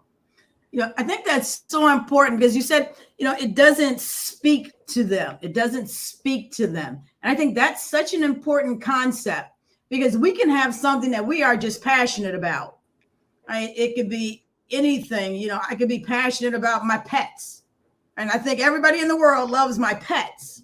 And I'm the only one that loves them as much as I do. Right. But I can think that everybody loves them, but the message that I'm sending is not resonating. And then that on the back end, right, there's a cost to pay for not resonating with your audience. Right. And you're talking to that, right? What's the cost you pay? Right. So the cost is no connection. And if there's no connection or engagement, we use the word engagement. There's no engagement, which on the business side means they're not calling you to say, I want to do business with you or to even inquire more about. And that's when we're talking about writing marketing content, et cetera, for business, you're talking about, do you get engagement? Do they reach out to you? And they will reach out because they feel connected. You know me, you understand me, you get me. And therefore your products and your services are connecting with me because I can see that you are doing things, on my behalf or for my benefit. Well, the same thing is true with a book that says, hey, there's not going to be any reason for me to connect. That's why the title of the book is so important, because it helps summarize what's in there. And that's why people get paid the money that they get paid, I guess, to come up with book titles, et cetera. It's like, yeah, that makes me want to open it up the cover, just to read a little bit, or to turn it over and read a little bit more about, the author on the back and what message they're trying to. But if the cover doesn't get to me, first, it gives me some idea of, yeah, that's me. That's something I'm interested in. That's something I need to know. That's something I'll benefit from. Then I'm not going to research any further. And so I'm not going to even pick up the book. I'm not going to inquire about the book. And if I pick it up and I start reading a little bit and it doesn't, it gets closed. It's like, this is not good. It's not engaging me. It's not connecting with me. And it doesn't mean it has to be War and Peace in terms of, there's a twist and plot, in the plot at every turn or at every chapter, et cetera. But I'm not talking about that. I'm just saying you're trying to give something of importance and that you believe is useful. So you really have to look at, what's going to be important for them. It's like when we're talking to our kids, if we have kids, or a child, even if you don't have children, and it's the old Charlie Brown thing. What they hear is wah, wah, wah, wah, wah, wah, wah, wah, wah. It doesn't connect. It doesn't resonate. It's just noise, talking, et cetera. Versus if it really connects, then there's, the details of what you're saying breaks through. They hear it. Then they'll chew on it. They'll stew in it. They'll, try and see, how does that fit with me? And sometimes they'll struggle with it. I'm not sure I really agree with that, but they're thinking about it. And they're internalizing it. And that's all you're looking for, when you're writing something down, is to, give something, for people to think about. And to see how it fits, on them or for them.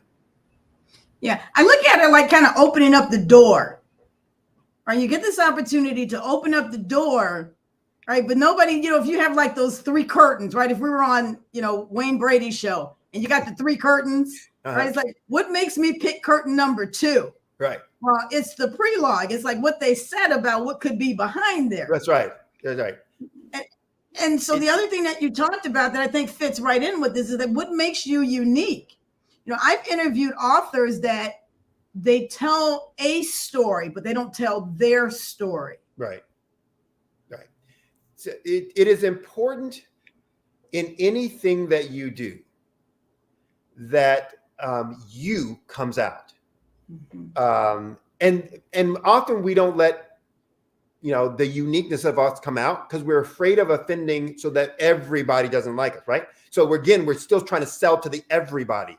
No, you're not. One of I just remember this experience actually in undergrad of college where somebody said something to me where it was clear they couldn't figure me out, because, it's like, are you this or are you that? And I didn't respond to them, and so they were still kind of like, well, but that doesn't tell me. It's like, I am who I am. I always call it my Popeye principle. I am who I am. I am what I am, and that's all that I am. And so you let your uniqueness come out in everything that you do and you say. There will be some people who don't like that and pass on it. That's okay. You do the same thing. There will be some people who think you're the next coming. That's okay. You're not. But again, there's getting to see and experience you. And there will be some people who say, I don't agree with that person, but I like, the fact that they put it out there and the way that they put it out there, et cetera, et cetera. So I read them for that reason, or I like that information for that reason. It gave me a different perspective.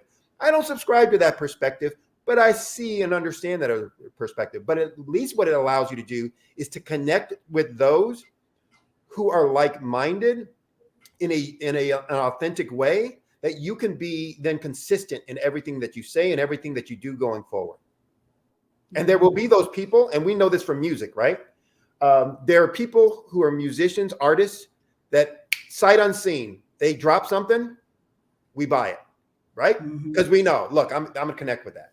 I'm an old school, so Tina Marie and Jeffrey Osborne, for those who don't know, go look them up. But when Tina Marie was producing and putting stuff out, sight unseen, she put it out. I bought it. Didn't have to listen to it. Didn't have to. All I had to know is she had it. I go to the music store, go to and buy it. Boom, I got it. Now I just go to your Apple and drop it. But anyway, it's the same thing, with everything else that we do. We start connecting with people, and then we say, when I need that, that's who I go to, or that's who I feel comfortable with. That's who I'm confident about the output. If they don't know who you are and what's truly unique about you, they don't know what to expect from you, and they're going to be a little hesitant. They're going to resist or at least be skeptical of every message that you provide. And from a business and a writer perspective, that's not what you want. You don't want them to be skeptical about what you're saying. It's okay that they say, you don't do things for me, because that may be true. If it's not true, then you need to look at your messaging.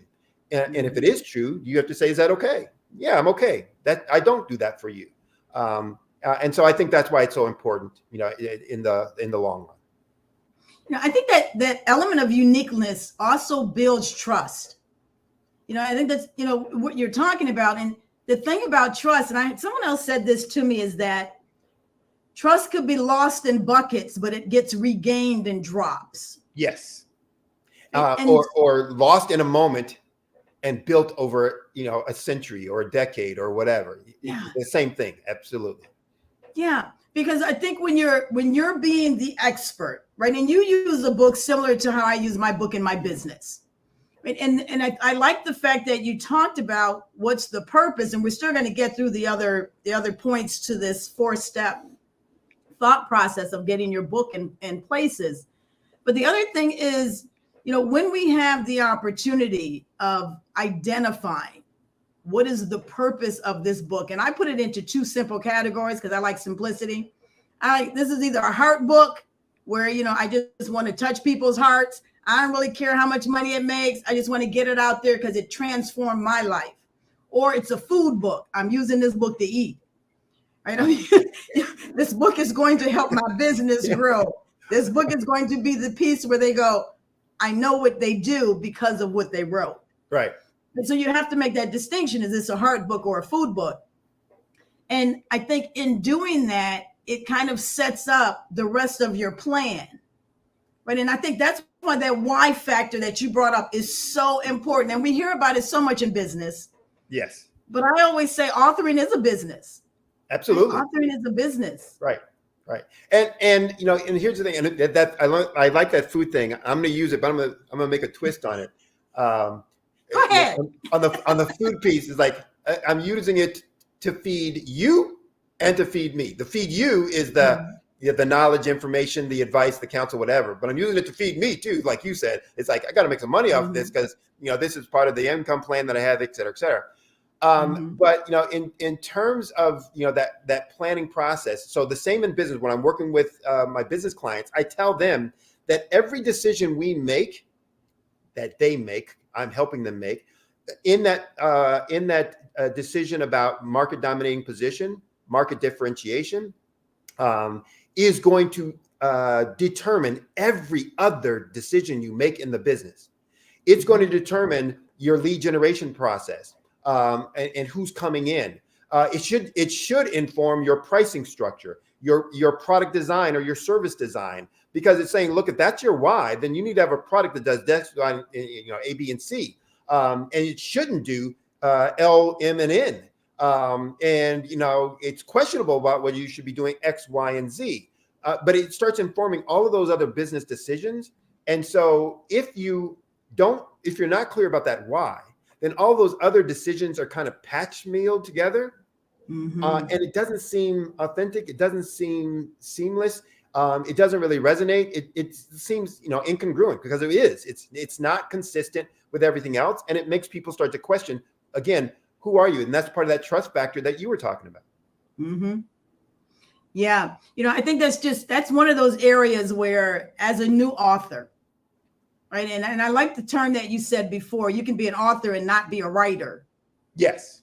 Right. And sometimes people don't make that distinction, but I like the fact that you separated that out, and it brings to the focus of, when you don't have that why, then the next step, the process, right? It's hard to have a process when you don't have a why. And so the process that you laid out is something that we have to be in agreement with. It has to be in alignment with your why. It has to be in alignment with your why, but it also has to be in alignment with your personality or preferences. Right. That that just says, look, I can't use a process that's good for you if it's not good for me. It's not going to work for me. It doesn't mean the process is bad. It just says it doesn't work for me. And so it has to be aligned. But also then the decisions I'm making out of that process or the steps in that process says, hey, you know, you didn't have this step in there, but you said your why was for it to feed you. Well, where's the process that you're using for or where's the plan for your distribution? It'll happen. It'll get there. No, it won't. You know, nothing happens magically unless, you know, you're just that lucky. And I don't believe in luck. You know, I think the other thing too, and I've talked to many authors where it's just the fact of I can't sit down long enough. Right. Right. Either I can't sit down long enough to write, or I have writer's block, or, you know, I started writing a children's book, then I started on a business book and I haven't finished either one. You know, so the process that you talk about is for the completion, you know, it's to be able to complete it. And I know, Sydney, you've probably met people that still got a book in their head that's been there for about 10 years. That was me. Right? That's me. Right. That's me. I'm not going to. Is that how long it took yours? What's that? Is that how long it took you to get your book out? The first one, yes. But the two that I'm writing now, I've thought about even before this first one that I wrote. I've thought about them before. And again, for me, it wasn't, I couldn't get it out. It's like, I just don't like the process. Boom. And so I went to a process that I liked better. I liked presentations. I liked being in front of the audience. I liked engaging, you know, with the folks directly.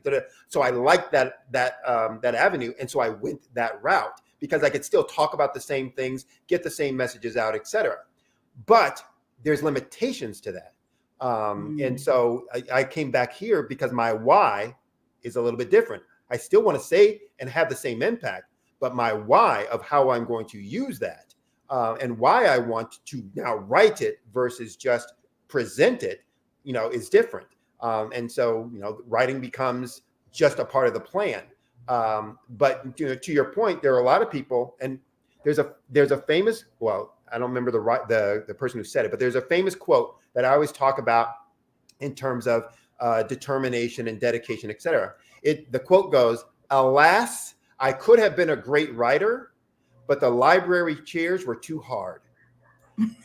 And you know, the whole point of that is I could have done it, but it was difficult. Yeah, anything you want to do is going to be difficult. It's not going to be easier. We'd all be doing it and nobody would care about it, right? But it's also in terms of when we're talking specifically about writing, it's like anything else. There's going to be a process to do it and to do it well and to complete it, you know, on time and on schedule, et cetera, et cetera, et cetera. So everything has a process. Everything has a system. And you need to find what that process is, and you need to find a system or structure that works for you. But if you're saying, this is my opinion, could be wrong. If you're saying, well, you know, I got writer's block. Well, it's probably because you don't really know what you want to say. You know, that to me, that's what writer's block is. I don't know what I want to say. I don't know the point I want to get. It's not there's a block, something stopping you. It's like, I don't know what point I want to make. Figure that out. When you figure that out, it will all come forward. One of my favorite Christmas movies is A Christmas Story. The one with the little kid and the Red Ryder BB gun, blah, blah, blah, that whole thing, right? Well, they had a sequel, and I watched the sequel this Christmas. Not as good as the original, never is, right? But in there, he wants to be a writer. And it's talking about this book that he's, you know, been writing and getting, you know, dumped and declined all along the way. His, okay, spoiler alert for those who want to see it, mute this right now. But it happens at the beginning of the movie. His dad dies, right? His dad dies. And so it's about his whole struggle. But then he decides he's going to write this obituary for his dad for the paper. But in this obituary comes the story that he really should have been writing and wanted to write all along. And now, you know, that gets picked up. He's, you know, this thing, but it comes from, again, knowing what message you want to get across helps you in writing content that connects with others. And that was the point I took from, you know, that movie. And maybe because it was at the point where I was also really getting, fixated on the writing these 2 books that I had in my mind for a long time. But I think that's also to the point that you're making about, being unique and letting your uniqueness come through in what you're writing. Nobody wants a Me Too. We don't walk into a party of strangers and say, hey, everybody, I'm just like everybody else who's here, because then nobody would pay attention to us, because they say, well, then I'm talking to somebody who's just like you. I don't need to go talk to you. And so let them know what's unique about you and why that would be important for them, or how that can be important for them in whatever situation they're dealing with their life that's relevant to the point you're trying to make. Yeah. I think there's so much here. Right? There is so much here that we could just go on for hours and have this conversation, because it's interesting, because it's about how do I take what's here, right? Or take what's here and then get it out in a format that I can complete, right? That I'm happy about, and that it actually gets me to the place where I want it to go. Right. Whatever that place is, either it's just to get into the hands of other people that are experiencing trauma, or maybe it's to help somebody grow their business, or maybe it's to help somebody, change their lifestyle, whatever that is. We have that opportunity. And I think as authors, right, that is such an incredible opportunity when you have something where you can just give it to the world. Right. And that there are people out there who are being transformed in some way or another because of the words that you put out on paper. Yep. And that is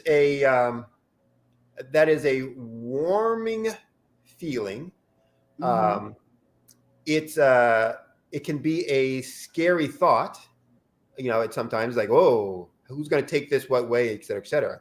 Now, I don't write those kind of books, meaning that I'm writing a business book. I don't know that anybody's going to, take something and say, oh my gosh, and do something that's damaging to their life. But you never know. They might interpret it improperly and, tank their business and, their livelihood depending on their business. And now their kids don't get to go to college, or, can't eat become homeless. Yeah, all of that could happen.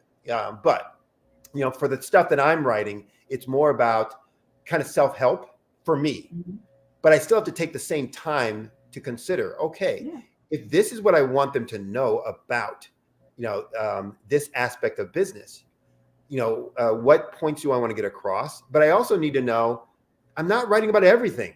And that was a part that I had to, work on when I started doing my outlines. Look, that's a great thing. Put it to the side. That'll be the next book, or that'll be the workshop that I do. But I can't put everything in this book. I want to talk about this. Here's the most important thing that I want to get across, et cetera, et cetera. So, let me use examples in the book. Let me use, nuggets, in the book that help reinforce that point. I want to ask you this question too. Did you determine, because this is something I think is really interesting for new authors too, how long is the book going to be? Is it going to be 300 pages? Is it going to be 99 pages? And I think that's something that people struggle with. Like, when is the book at the end of the book? Yeah, and it goes back, remember what I said? Everything goes back to the know your why. So if I look at the 2 books that I'm writing now, and I go, gosh, if I wrote a 300, 400 page book, the person I think is going to read it won't read it. If I wrote a 60 page book, the person I think is going to read it is going to get and go, wait, where's the rest of it? There's going to be stuff missing. So part of that again goes back to, know where it ends. Where does it end? Because I've touched on all the things for the point I want to get across for the person that I intend to read this or to hear this message. It will feel right. And when you are working with an editor or a publisher, and I haven't, I've talked to some, but I haven't worked with any. my understanding is they're the ones who are making that decision, right? But they're making that decision because of all the experience that they had with that same topic, that same content, that same style, who's going to read it. And that's all they're doing. They're saying, look, the person who's going to read it, this isn't enough. You need to give me some more. Or for the person who's going to read this is too much. You got to cut this down because, they're never going to, I can't sell that, to, the folks who are going to want to hear this or want to read this. And so they're not doing anything that you and I couldn't do other than the fact that they've got years of experience and that has helped honed their insight into it. You and I could do the same thing if we thought more clearly about who it is that we're intending. So it's not there's some secret that only you and I know, or they know, or whatever. It's, are we going to be in tuned enough to others to really understand what they're dealing with, what they're interested in, and what we have to say that is going to be beneficial to them. If it's a what did you say? If it's from my heart book, then this is for me. This is therapy for me. God love you. Write it as long as you want till you get your therapy, right? Whether it sells or doesn't sell. Was it cathartic? Did it help you heal? Okay, write it until that happens. If you're saying I want someone to get out of it, then you have to communicate in a way that they will hear. That means use the language that they use and that they understand. Use the format that they will use and understand, and use the length that they will, be able to consume in. Certain things they will say, not enough information. Give me more. I was, felt lacking. Sometimes they'll say, this is too much. I gotta, I'm just not going to read anymore. That's enough. I'm putting it down, and they don't get to the end. So. And I think that's one of the disheartening aspects of writing a book of that length. I've always been told, as a rule of thumb, is to write something that people can read on a plane trip, right? Depending on where they're going, or right? how fast a reader they are, right? Yeah, exactly. Right? How many times have we picked up a book for vacation, and then the vacation ends, but the book is still, we haven't finished the book, right? And so it goes back on the shelf, right? I think that's something that accountability helps. And you talk about that, right? You talk about telling people about what it is that you're going to do. We know for a fact, I do coaching, business coaching. And, one of the things that we know is accountability helps us complete goals. It helps us complete tasks. It allows us to be able to have a finished product because somebody asked that question. Where are you with that? Right. Right, which is that infamous question when you see people and you're like, oh my gosh, I hate that I told them I was going to do this. That's right. Because to your point, right, they're going to ask, is the book done yet? Where's the book? Right. But, that level of accountability, though, it helps. It really helps. I know I was in a book club and we would come online like this and sit there for 30 minutes and we would just write. Somebody else told me about that same process. It was I forgot who they were, but it was a famous, female writer that had this, thing, and people would sign up for it. And yes, they would come online, cameras on, nobody talking, and then they would simply write. That was their commitment for, I'm going to be on writing that. So if you're on camera and you're like, well, everybody sees that, everybody knows that, or if you're not on camera, what are you doing?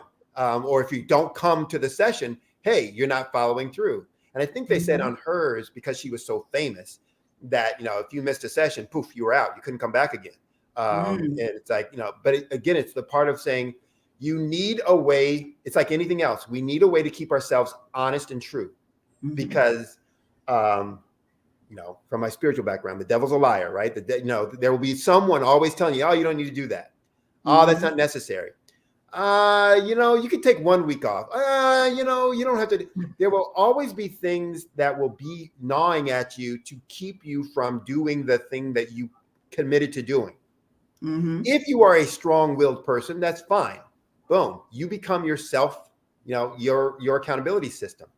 But it's always useful to have those folks around you who are going to hold you accountable and push you even further.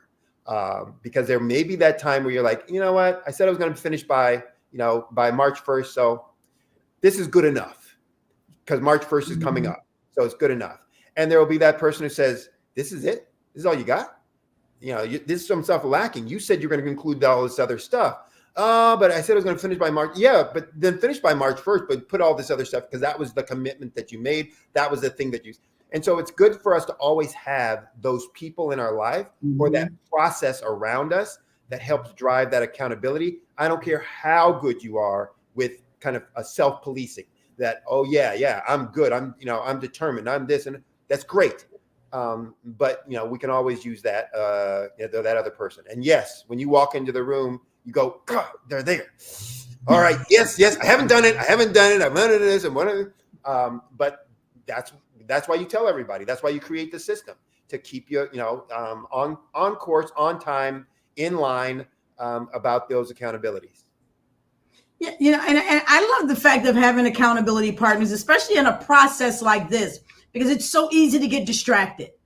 Yeah. And when you could just be doing other stuff, it's like, you know what? Yeah, if I don't write today, I could be doing this. And I'll get back to this a little later. And then the little later never turns back up. Yeah. And so now you've gone, to your point, 24, 48 hours without writing. And that person that can call you up. And let's make it clear as to who that person needs to be, because it can't be somebody that goes, yeah, okay, I know you weren't going to do it. Right. It can't be the caring parent goes, oh, baby, that's okay. Don't worry. I still love you. Well, that's not what you need. That's not what you need. It needs to be the parent that's like, you did what? Wait, that's it? That's not what you said. And I wasn't trying to be sexist in the tones of voices that I use there for who was the, but often those are the roles, right? But you need that person in your life who isn't going to be, like you said, the nurturing, caring one. You need the one who's going to be, the drill sergeant one. That's not what you said. You said you were going to do X, Y, and Z. So, all right, I'll do it. That's enough. Yeah. And then, so now we've gone through, you've got your why, right? You've got your unique, what I like to call the unicorn effect, this thing that sets you apart. You're looking at the process. How am I going to complete this assignment that I've given to myself? Who's going to hold me accountable? And now we're at the portion of when you were talking about what's the plan afterwards. Right. Because once the book is done, that doesn't mean that the plan is over. I talked earlier in this same format about traditional publishing versus self-publishing. Right. And that has to be a part of your plan. Which direction do I go into based on what my needs are? Yep. Right. And so a lot of times that is where some people stop. It's like, oh gosh, I don't know which one is better. Which do I do? What do you do? And so that plan is something that a lot of authors don't take into consideration. And we've got a few minutes remaining here, Sydney. And so I want you to talk about what's that after plan again, because we know for a fact you still got to put books in your trunk. You got to go out and do some book signings. You've got to use your circle of influence to elongate your reach so that this book gets out there. So what's the plan? How did you come up with your plan? So, again, everything starts with the why, right? What you want to do from it. So if I said my why was I wanted to become a world famous author, then it starts saying I need to do certain things. That I, maybe should use a publisher versus, self-publishing. It doesn't necessarily mean that, but it may start lending, some of these things to be more aligned with, the why that I said I was doing this, et cetera. So you go back to that and saying, okay, is this plan of action then going to get me there? Or what plan of action will get me there? If I'm going to self-publish and I want to be this world famous author, how do I get my stuff out there and be known? Who do I go to start getting some recognition? But here's the thing I work with my clients on the business side. We always think it's about how much money we have or how much, what's the word I'm looking for? How much popularity and notoriety we have. Well, if I was Kim Kardashian, I could get on anything. Yeah, you could, but you're not. Okay, that's fine. Well, if I had, $100,000, I could, yeah, but you don't. So that's fine. What do you do next? And so there's so many things between here and here that are possible, but we never go there. And so what I do with my business clients is I start teaching them all the things you can do with no money. And it came out of my personal philosophy and how I do things. But I used to use this when I worked for the Fortune 50 companies, the PepsiCos, the Citibanks, Citigroups, the JP Morgan Chases, the Eastman Kodaks, the International Papers. I worked for all those folks. And when I was managing these big, businesses for them, global products, global operations, when people would come to me about, will you approve this money, this funding, this CapEx, et cetera? My first question would be, what would you do if I said no? If I said no, what would you do? And I'm looking for the practical process things that they would do on their own that would, lead down this path. Showed me their commitment, showed me their thought process, but I also knew that there were things that could be done. And I can tell you, even with some of those businesses, the things that I did with no money, because I knew if I took it to the, to the structure, and so to do it, they wouldn't approve it. So I said, I'm just going to do it with no money, get it done, start getting some results. And then when somebody says, hey, Sydney, or calls me on the phone, goes, hey, Sydney, what's going on? We're hearing about negative or positive. Why are you doing that? How did you get approval for that? Didn't get approval. I just started doing it. Now, people start, taking a look at it and, how do we do more of that? How do we do it faster, et cetera? So there's lots of things that you can look at and saying, this is what needs to be done. If I want to be world famous with my author, yes, I may start, and don't have a bunch of money, I may start by just publishing the book myself. There are places you can get it printed. You can, go to somebody for a few $100 maybe and help you with the illustration or the graphics, the title and all that kind of stuff. But then you can just start selling it, out your back. You can go to your local bookstores and say, I'll do a book signing to try and drive more traffic into your store. Are you okay with that? Even Barnes & Noble will probably let you because they want to be local and they want to be known locally, et cetera. But even if you can't get to a big store like that, you can get to a store. You can do it in a supermarket. You can do it in all kinds of places. You can hold the workshops yourself about a different topic. There's just so many things that you could do. You can go, one of the things I'm looking to do for mine, because I want to self-publish, because I'm not interested in being, the world-known author, but I want to have some notoriety to claim. But I'm using it to get speaking engagements and to get my message out there.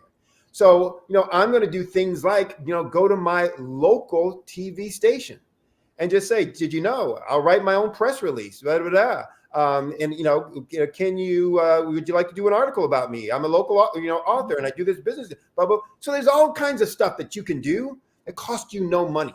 What's the worst thing they can say? Nah, we're not interested today. Right? Okay. I'll call the next TV station. Da, da, da. Well, there's cable TV access. I can do all kinds of stuff. And guess what? If I get a cable TV access station, one of those local, whatever, Main Street USA, on the local cable channel or cable network, I can take that video, put it up to my website, and make it look like I was on the global network, on ABC, on NBC. I can make it look like whatever. They don't know, but it's one of those things as seen on. So there's just a lot of things that you can do on your own that cost you no money, that will let you get down the path if you don't have the ability to, sell it. So somebody says, no, I don't want to publish your book. Fine, I'll do it on my own. Somebody says, hey, we love your book, I'd like to publish it. Doesn't mean they're the only option. It says, okay, let me hear your pitch. What are you going to do for me? Not good enough. Let me go somewhere else. Let me see what they will do for me. Let me see what I could do for myself. And if they were going to do it, that means you can do it, and start generating some, some activity, some energy, some results, and maybe, up the ante on whatever they might offer. So it's just to say that you need to have a thought and a plan. You need to know what the possibilities are. And so you can start looking that up once you know your why. Let's make the plan, because somewhere in the middle of writing that book, you need to start the execution piece of that plan. Because if you wait until the end, yes, that'll be okay, but then it's going to be delayed until you actually start getting some results in, from that. So everything takes a little bit of time. So you start that process, beforehand. A publisher would be doing the same thing. That, you know, when you get halfway through, they're going to already start doing the, hey, you know, we got this book coming out. Would you, be interested in having them on your talk show? You're this, et cetera, et cetera, et cetera. So you're doing the same thing they're going to do. You mimic or imitate, what the experts do at whatever level you're able to, to make that happen. So that's my advice. That's my thoughts. I love that. I love that you imitate what the experts do. Right. In order to get your book out there. I think that's a great way to stop. I think that's a great piece, because I always say this: some will, some won't. So what? Someone's waiting. Yes. So you got to keep it moving. I like that. Yep. And I think the one lesson that I learned was that you have to have these calluses, because people are going to say no. Yes. There will be those people who say, well, it's a numbers game. Just, ask a bunch, ask 100 times and, you'll get at least one yes. Well, that's true. But I don't want to ask 100 times. I know I'm going to get some no's, but I want to target who I'm asking so that I'm not wasting my time either. And so, there are ways to do that. But also remember, you can do it on your own. Maybe not to the same scale, but that's at the start. So you start where you can start, doing it the way, the experts do it. And then you'll get results. And then once you get results, you can see about stepping it up the next level.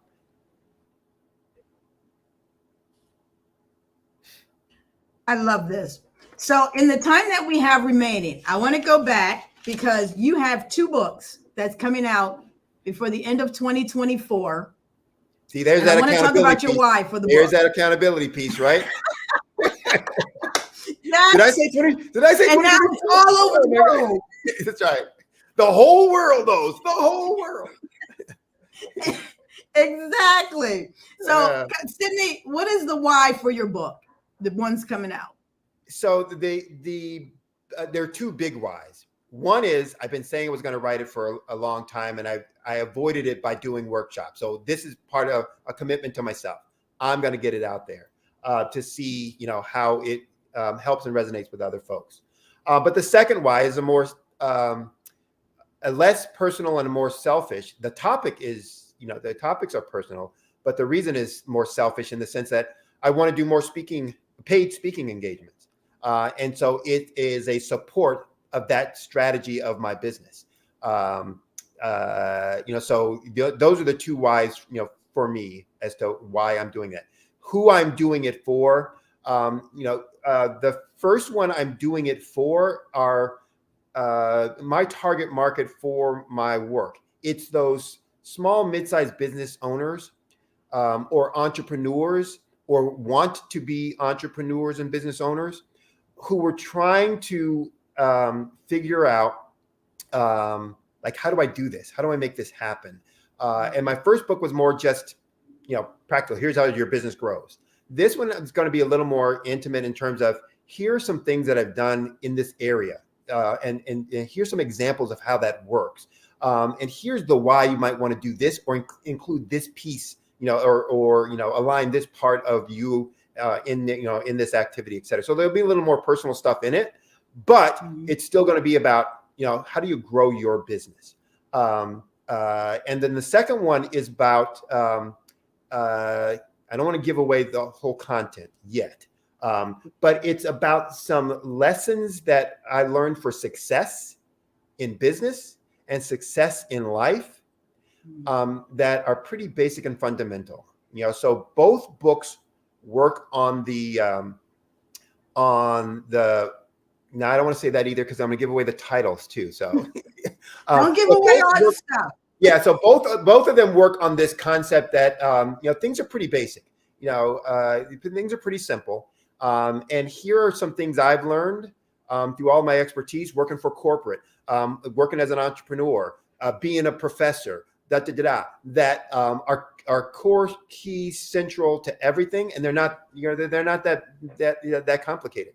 And here's some things that I've learned for success, where I failed, and where I'm successful, that taught me something. And when I looked at why I failed, it's because I failed to use this basic lesson that we all know and that we all learn, etc. So, those are the kind of the contents of the book, the basis of the book. And the why is really about, the things I want to get them off my chest and all these things I've said, and that I want to, use it as backdrop for, the paid speaking engagements and getting on the tour and having something more personal to talk about. Awesome. And I have one final question. So with these 2 new books that you're developing, what is going to be your method of publishing? Have you decided yet whether you're going to be traditional or self-published?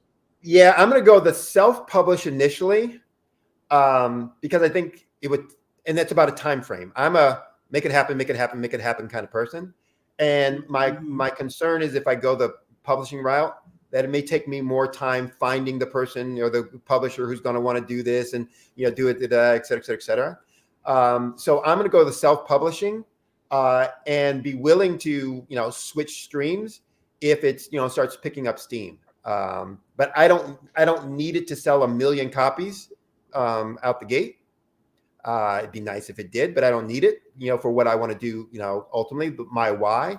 And so for me, it's a faster way to get to market and to get the impact and to be able to use it for the thing I want to use it for. So, that's my plan. And if there's publishers out there who have been intrigued about, then contact me and we'll work something out. Well, every time I think we're ending, they send me a new question for you.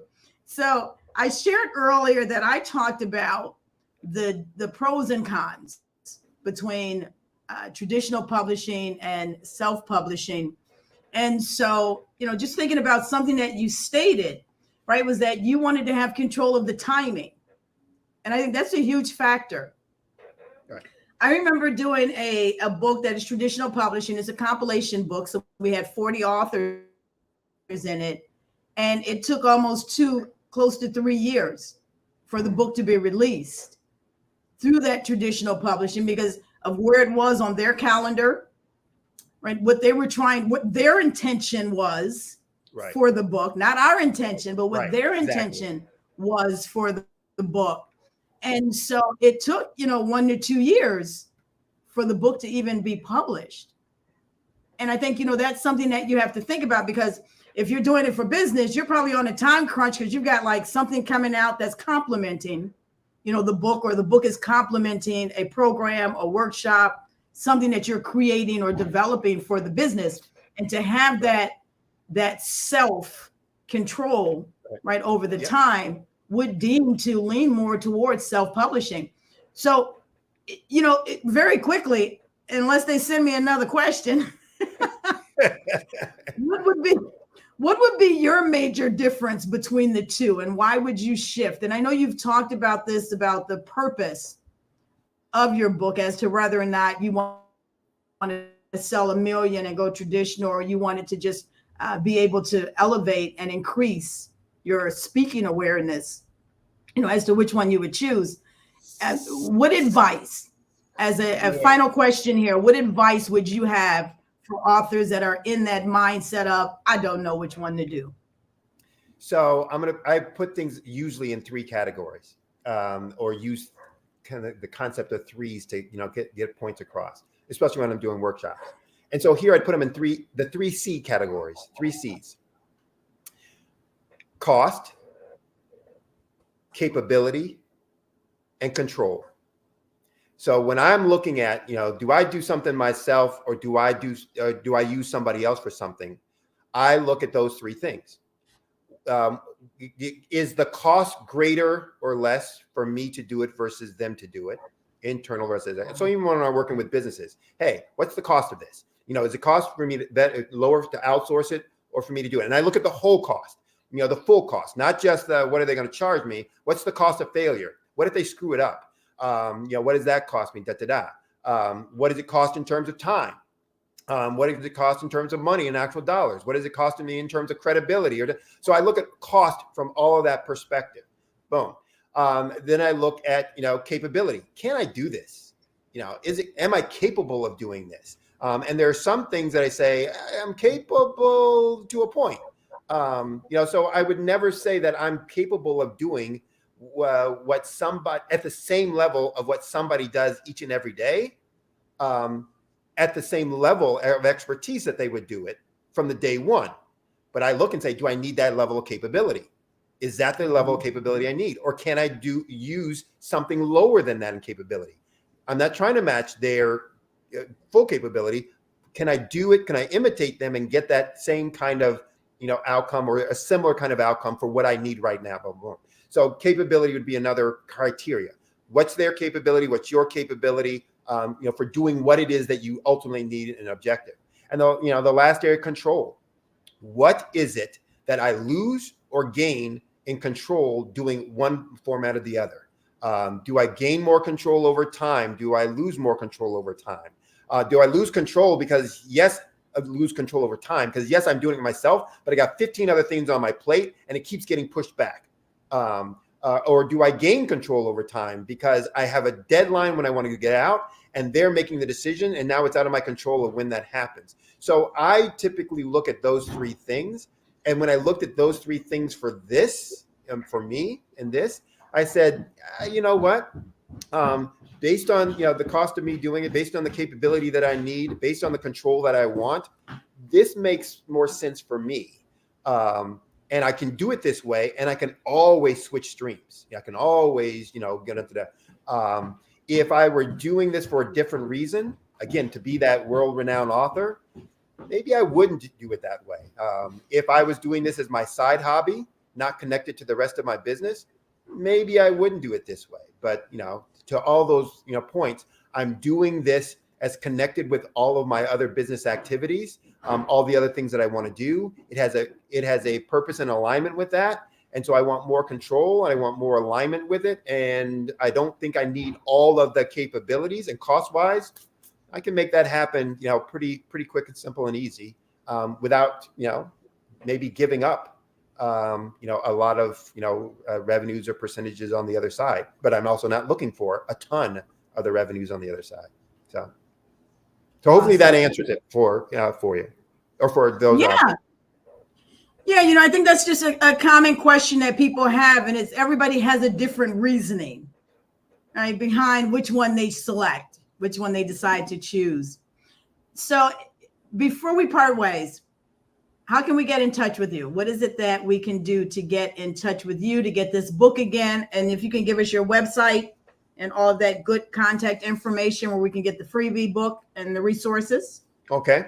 So my website, and the website is for both for my business, or if you have more questions about some of the content I've given here, my website is solutions, plural, solutionswithresults.com. Again, that's solutionswithresults.com. And on there's a tab for you to ask me a question, send me your concern. That can be about business, that can be about writing, that can be about whatever you're interested in, etc. My email address is Sydney W. That's SIDNEY W. Sydney W. at solutionswithresults.com. So you can email me there. And if you want to call, my phone number is 718-791-8707. 718-791-8707. But the easiest, quickest way to make sure you get through to me is either through my website or on the email address. If you do call, probably the quickest way is text, not voicemail, if you don't get through to me right away. But we'd love to hear from folks on either side, on the business consulting coaching side or on the writing side, if I can help in any way, shape, form, or fashion. So I appreciate everyone giving me their time today, or today, tonight, depending on where you are in the world, and for listening to what I had to say. Hopefully, it was of some value, and look forward to other opportunities in the future. Yep. Did we lose Cheryl?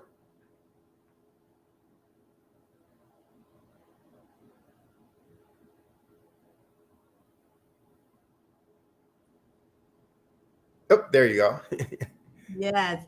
Well, Sydney, I know you are going to talk about scholarships.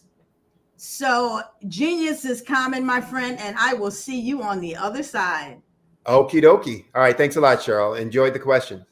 Take care. All right.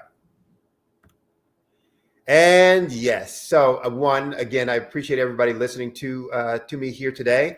The Black Business Expo their mission is to raise funds for high school seniors going to college or for K through 12 entrepreneurs. So this expo is a fundraiser for students, and so you can go to the website www.blackbusinessexpousa.com. Again, blackbusinessexpousa.com to donate to the scholarship fund. Or you can use the Cash App application that should be scrolling across the bottom of your screen. The account number is $BBX USA. Again, that account number is $BBX USA. Our goal is to give laptops and up to $5,000 to up to 10 students. And so if you're a student and would like some of that scholarship or laptop resources, you can register online at the same website, www.blackbusinessexpousa.com. Remember, every dollar counts. So I want to remind you to donate to the scholarship fund. I also want to take time to thank the Black Business Expo USA sponsors for this month, February 2024. Those sponsors include NC100, Moody Capital Partners, Suede Soul, Lotus Richer Coaching and Training, Carolina, Virginia Minority Supplier Development Council, Step Management, BHS and Associates, Margie McLean Foundation, Inc., Hello LLC, Genius is Common, Earth Essentials, Milani Shani Global, Executive Women Success Institute, 5-Star BDM Media, The Quality Coaching Company, Superwoman Business Services, Creative Force Studios, Lee Entertainment, Artistic App Design, and Black Business Expo USA. Thanks for watching. Stay tuned for more innovating, exciting content. Remember, genius is common, and I'll see you on the other side. Did you know that approximately 333.34 million businesses exist today, according to a report from 2021? And you may be one of those businesses, or maybe you're not in the business market yet, but you're aspiring to be a business owner. Well, guess what? You're in the right place at the right time. Because let's face it, everything is about timing and opportunity. Hi, my name is Dr. Lotus Richer, and I'm the CEO and founder of the Lotus Richer Coaching and Consulting LLC, along with the Lotus Richer Ignite Show. 15 minutes of success with Dr. Lotus Richer, as well as books to boom your business and bring who you are. And today, I want to bring this amazing message to you about the Black Business Network and the Black Business Olympics. See, the Black Business Network and the Black Business Olympics is designed to help people just like you, that's right, that look like me, to take their business to the next level. Not just in your front yard or your backyard, but globally. The Black Business Network and Black Business Olympics is designed not to just help you survive, but to help you thrive. So join us today as we come together with businesses all around the world to support our students, our children, our young teens, our young entrepreneurs. What we do is we come together to help raise funds for students who are aspiring to be business entrepreneurs, who are aspiring and who are thriving in college. We endow them with a wonderful opportunity to gain scholarship of either a laptop or several thousands of dollars. And we invite you to help be a contributor to this amazing opportunity to help someone that looks just like you. So join us today at our website and let us connect with you and help you ignite and take flight in every area of your life on the Black Business Network and the Black Business Olympics. I'll see you on the other side. Art to me is a creative expression of something from nothing. You know, it explodes onto the canvas, or it explodes on in my work. One of the things that I try to do more than anything is I try to just give the lines and the movements and emotions and expressions into what I do. Art really means to me a chance to express how I feel deep down inside. Most of my art begins as a thought that I might have, you know, whether it's sports, whether it's history, whether it's a woman or a man. It pretty much starts as an idea of thought before I get into the actual image of what I'm going to draw. I do a lot of historical pieces. I was a history minor in college, and I love to do history pieces. And a lot of times I'm thinking about history, and then I try to make that history impact you as you look at it. That's one of the reasons I do pictures so large. People ask me, why do I do pictures so big? And I tell them, I want the piece to impact them as they're looking at it, to kind of dominate them, dominate their space. And most of my pieces I try to do off page. I don't try to do anything that's going to be in those four corners or in a square. And I want your imagination to be a part of the piece that you're looking at.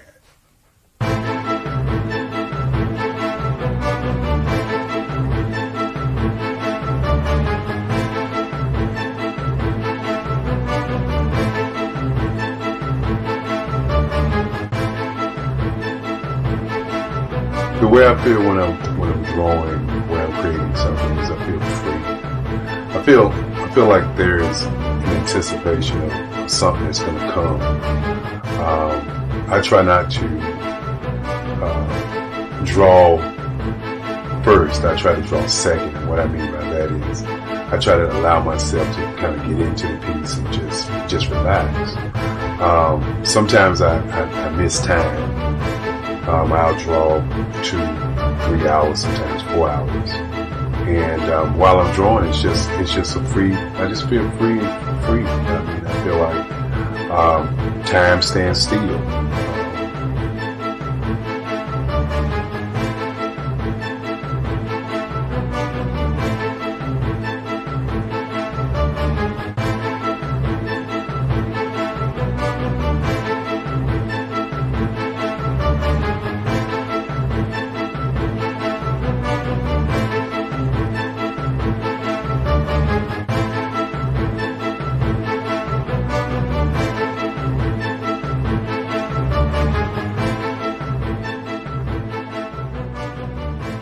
That's what it's all about in terms of the lines and the colors of my work, is to get an expression, to go deeper and past just what you see on the surface, but to go and try to find an expression that everybody gets a different taste of what that expression is, whether it's anger or whether it's being happy or whether it's being, kind of calm or nonchalant.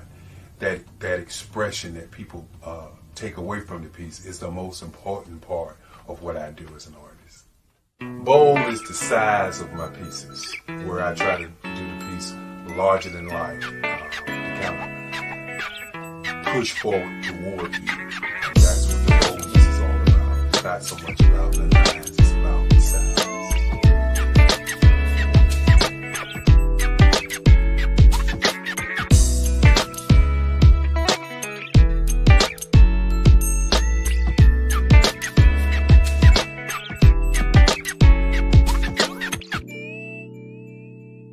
The Face of Change art show is inspired by my mother, but more importantly, it's a historical moment in time as the pieces depict different emotions and expressions of Barack Obama.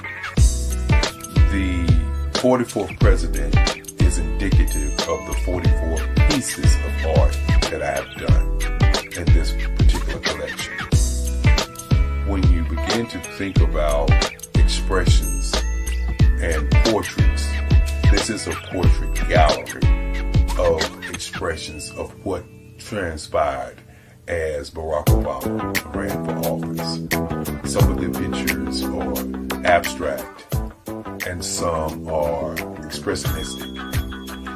And I combined both of those forms of art to create this collection of art pieces.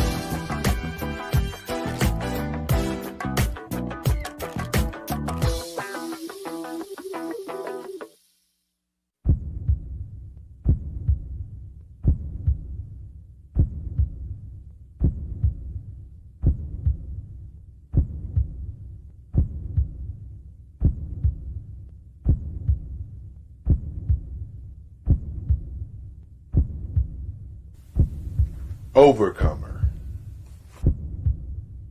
brilliant, ambitious,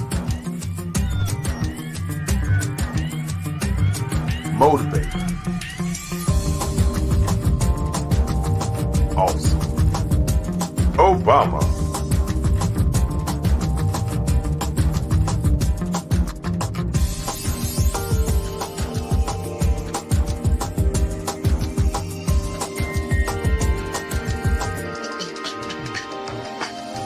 Artist to me is a creative expression of something from nothing.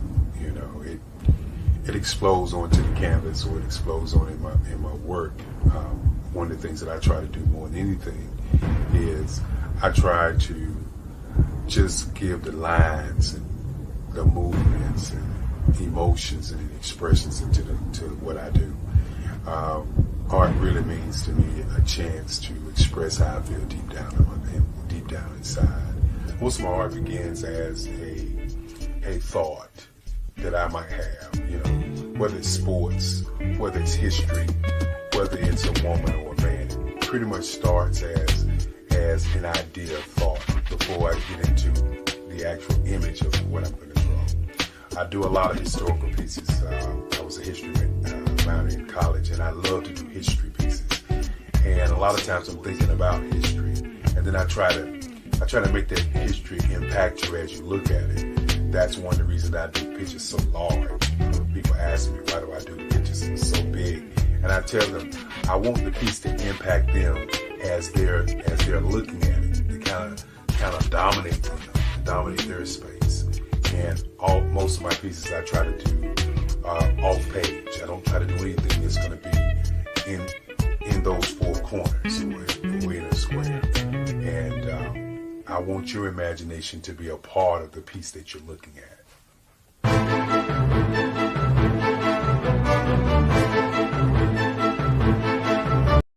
I am from Washington, D.C., but I was raised in Durham, North Carolina. I came to Durham when I was about 5 or 6, and then I traveled back and forth to D.C. because it's where my people are from.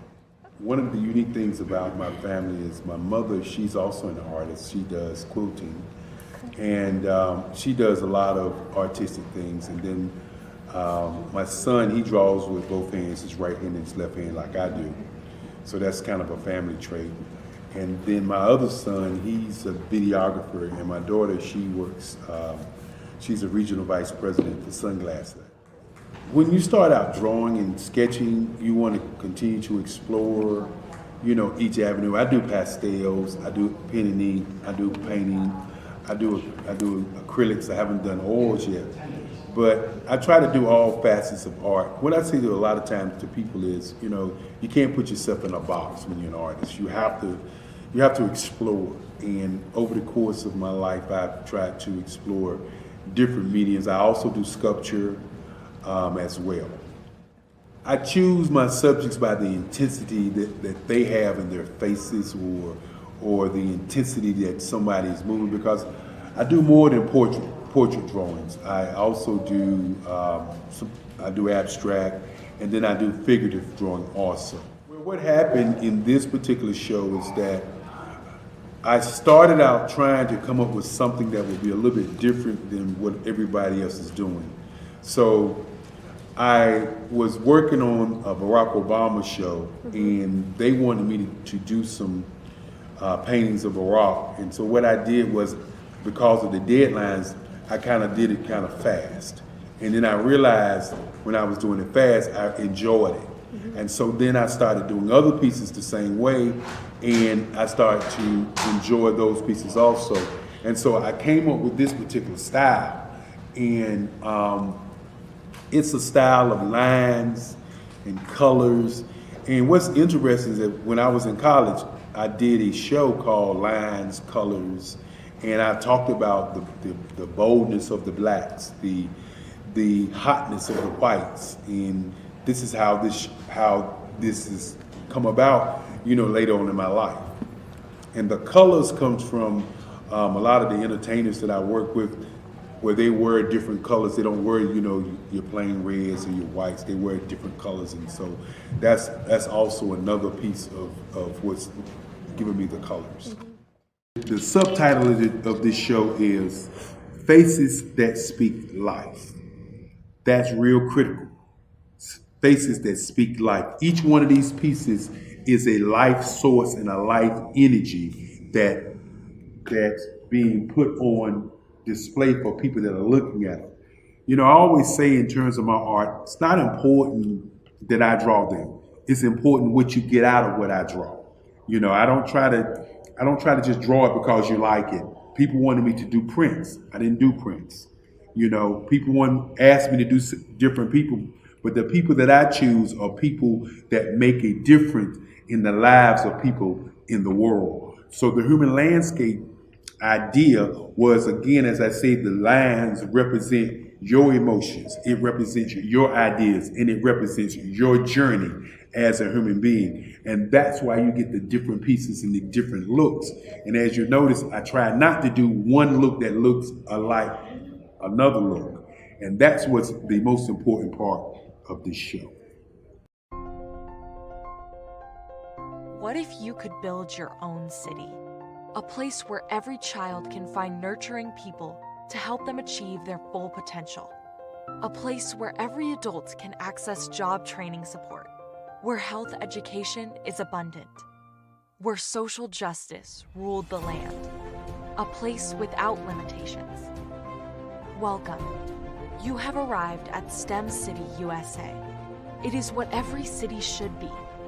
A safe and trusted community where you find people and resources to help you become everything you are and beyond.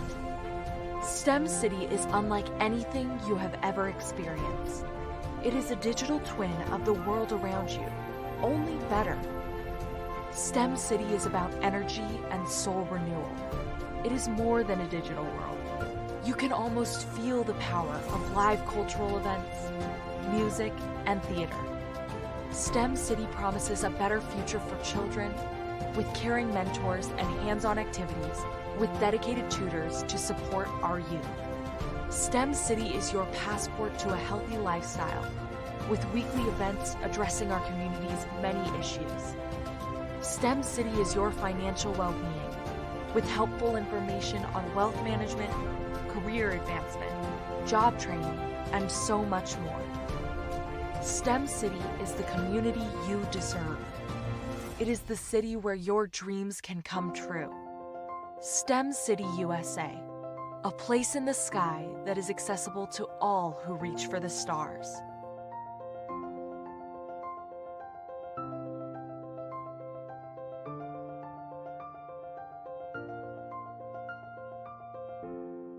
Five-Star BDM, Brand Development Masters, is a professional consulting and advisory group keenly focused on business development services for the small to mid-sized business and entrepreneurs.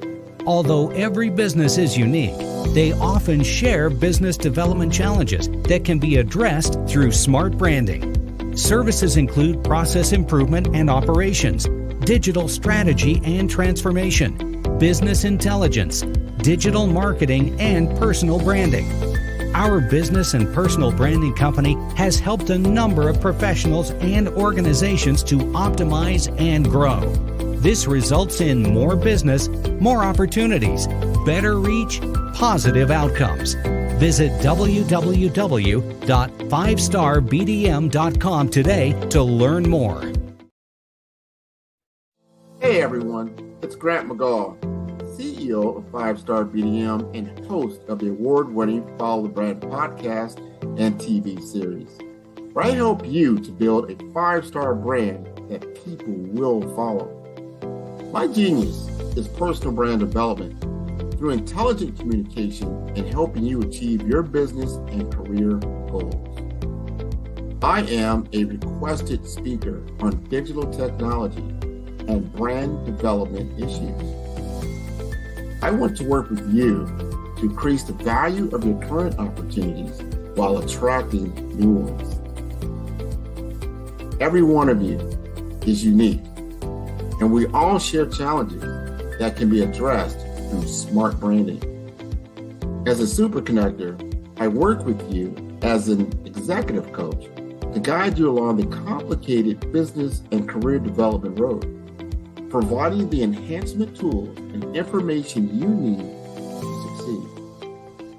Together, I will help you succeed in today's challenging business climate.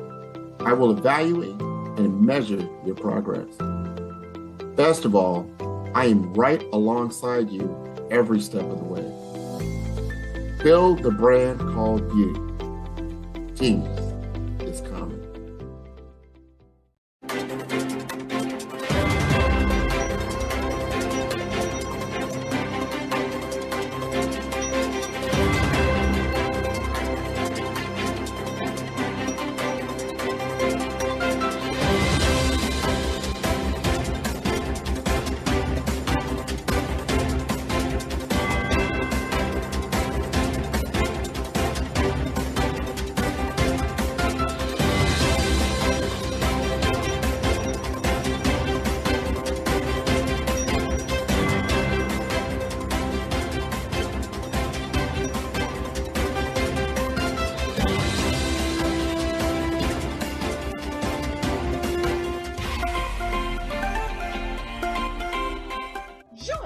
Dr. Eric Kelly III and a host of phenomenal speakers from all around the globe for this 7-day virtual event that you don't want to miss. The mission of the Black Business Expo is to raise scholarship money from kids all the way from high school, all the way from college. The Black Business Olympics is one of the largest Black business showcases in the world. It is an opportunity for businesses and companies to showcase their businesses globally. We are going to be giving away laptops up to $5,000 away to students. Again, I'm Olivia Appleberry, the founder of 2 Cents Finance and one of the speakers for the expo. I am so excited to see you there. For more info, go to www.blackbusinessexpousa.com or call 919-308-9090 and hope to see you there.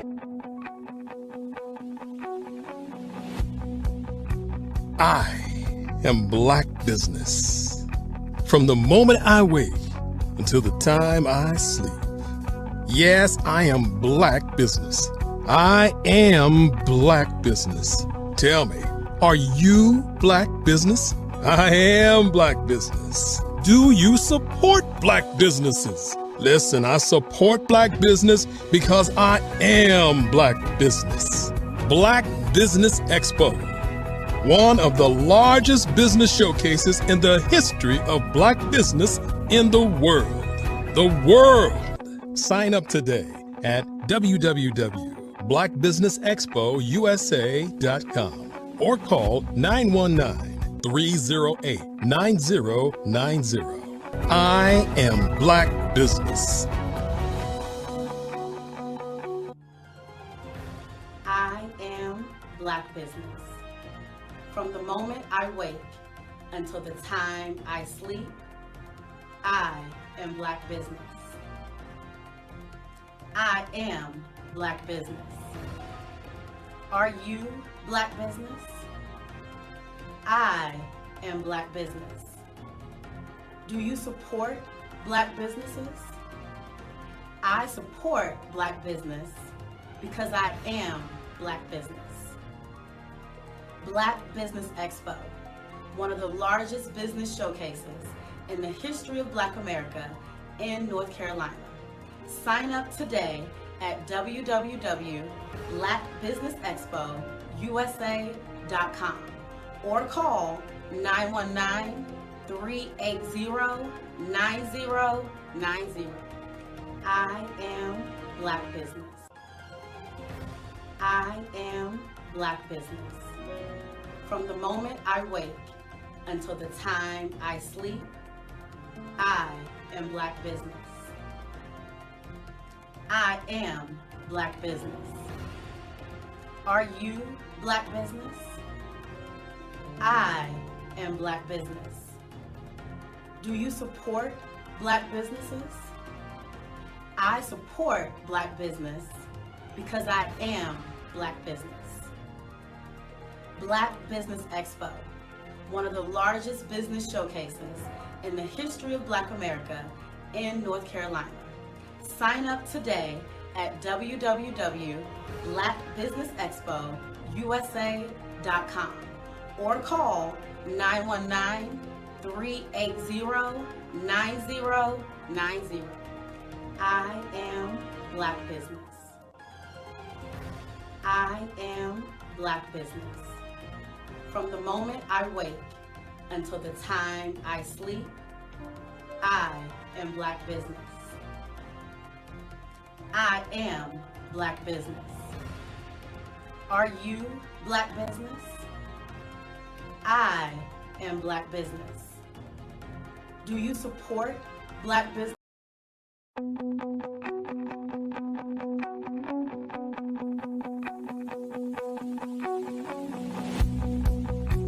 I am Black business. From the moment I wake until the time I sleep. Yes, I am Black business. I am Black business. Tell me, are you Black business? I am Black business. Do you support Black businesses? Listen, I support Black business because I am Black business. Black Business Expo, one of the largest business showcases in the history of Black business in the world. The world.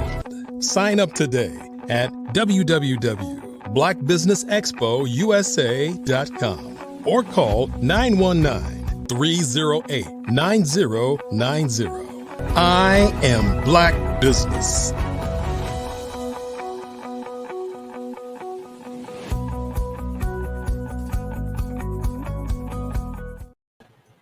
Hey, good afternoon, business owners, entrepreneurs, thought leaders, and corporations. Welcome to the Black Business Network. My name is Grant McGaw. I am the CEO of 5-Star BDM and host of the award-winning Follow the Brand podcast and TV series.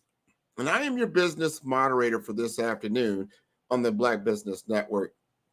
The Black Business Network is a 24-hour business network showcasing Black businesses, business owners, entrepreneurs, and thought leaders worldwide.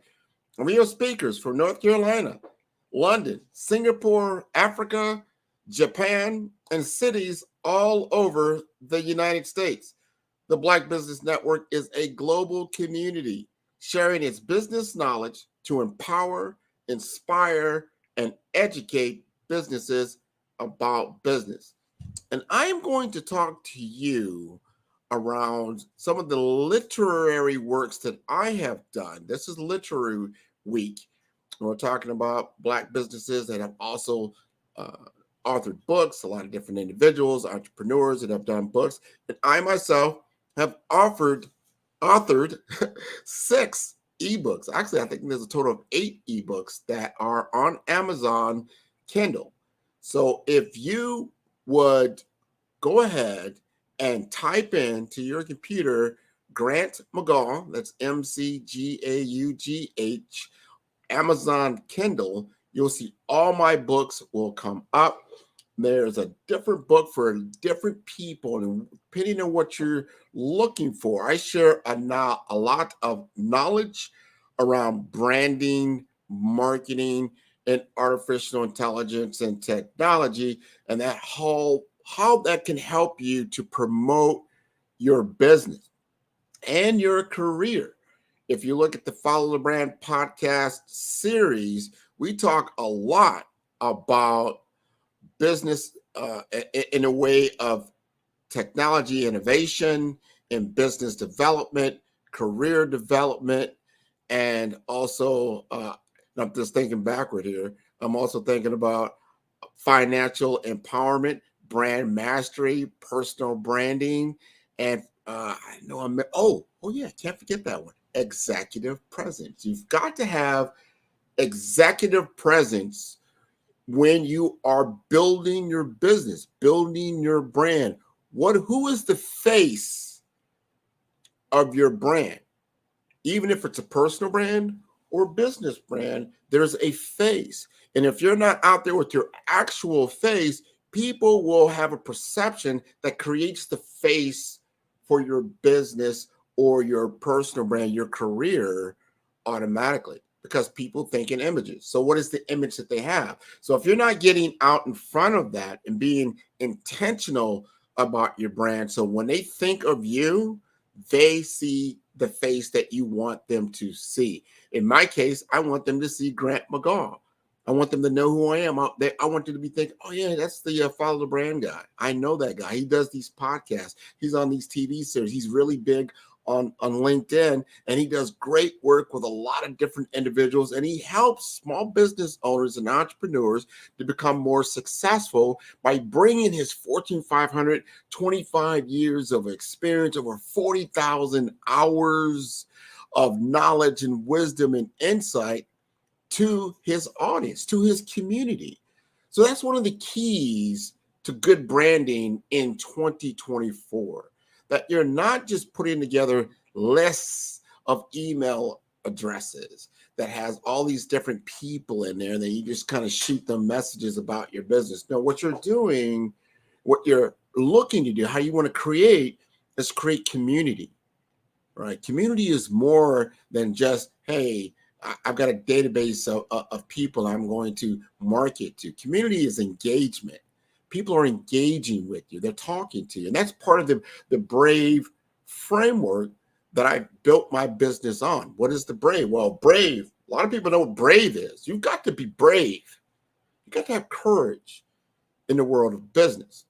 In today's world, whether it's in your career or you're in school or you're running a business or working for a business, you've got to be brave. You've got to have confidence in yourself and what your abilities are to be able to produce the desired result in which you are endeavored to be doing.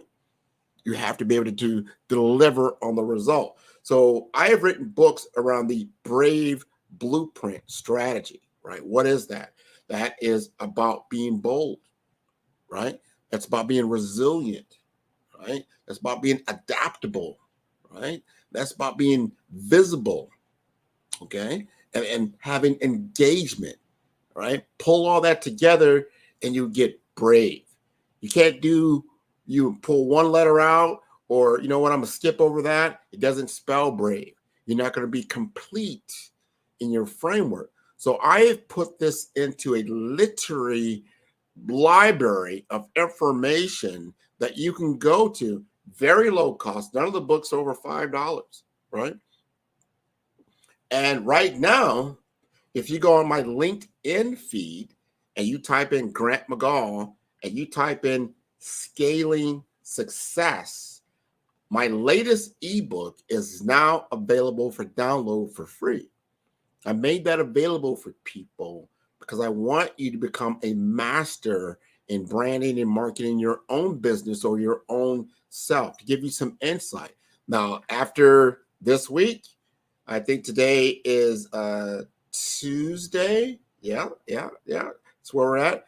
By Friday, no longer. Will not be free anymore. You'll have to buy it online with the rest of my book series, but it is available now, and it really spells out the BRAVE framework in the form of storytelling, in the form of stories of people or organizations that have done this, that have been successful with the framework of understanding how to get above the noise in their particular market and what they're doing, and understanding the power of social impact.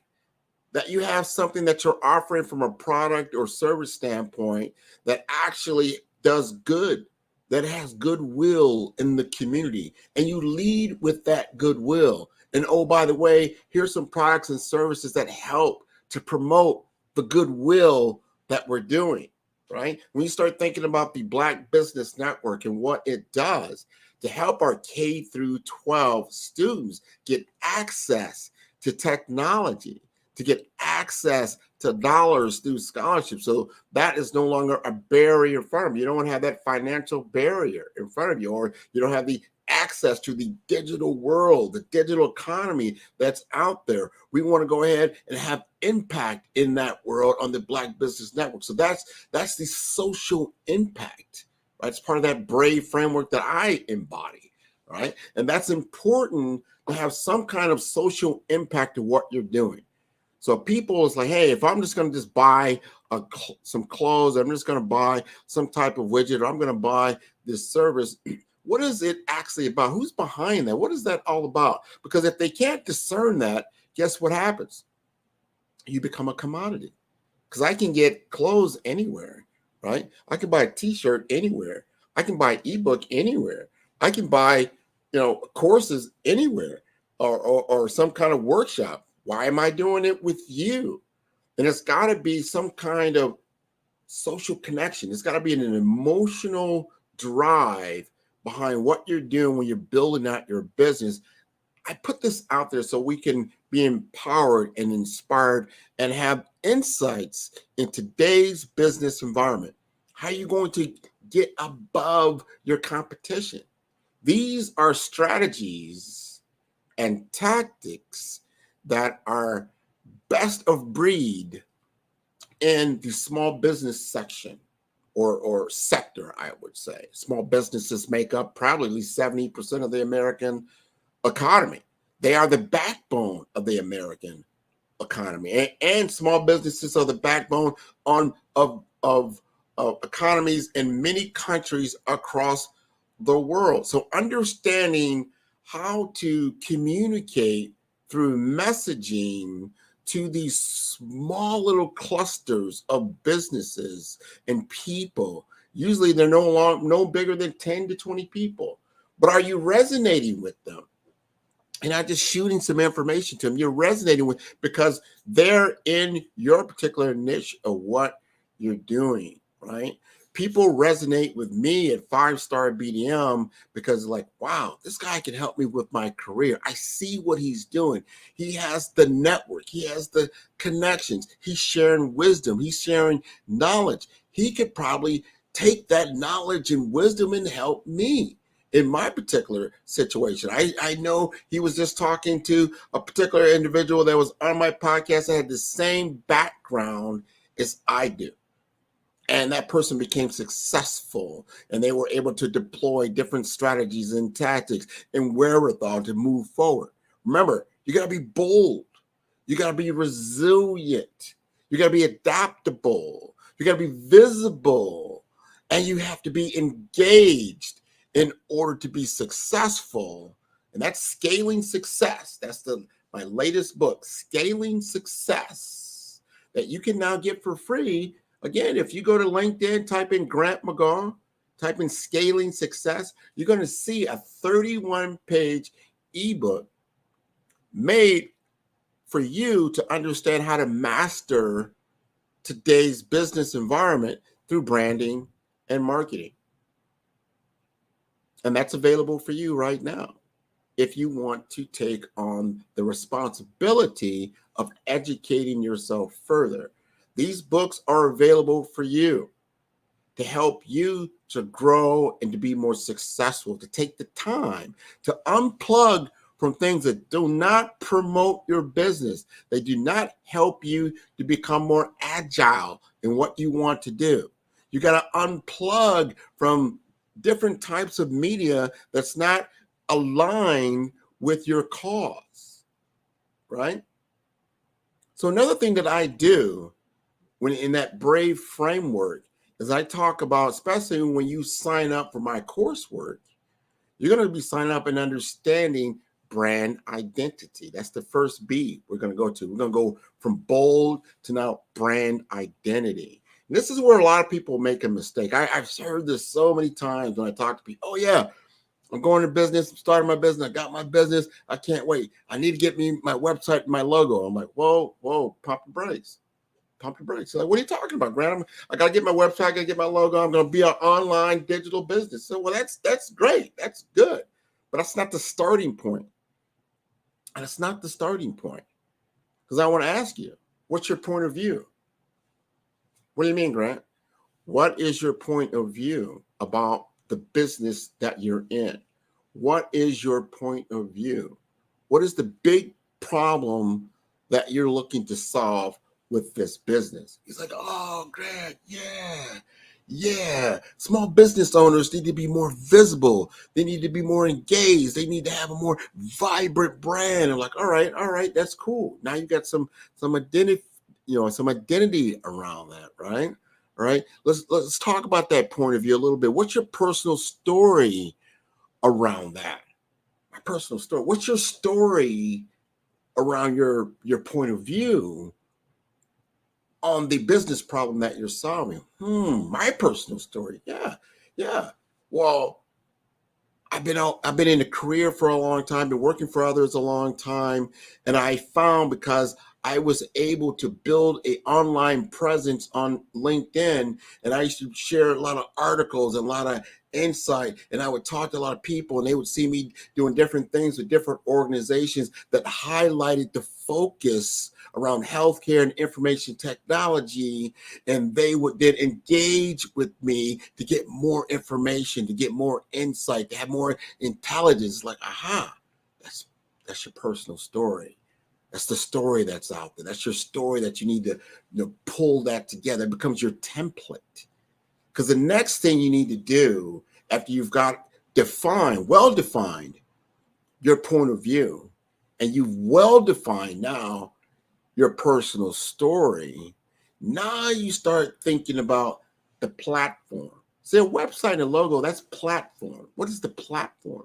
But the platform has to resonate or sit on top of something else, because it doesn't represent. If it doesn't represent your story, and it doesn't represent your point of view, what does it represent? A commodity. You get it? It's a commodity.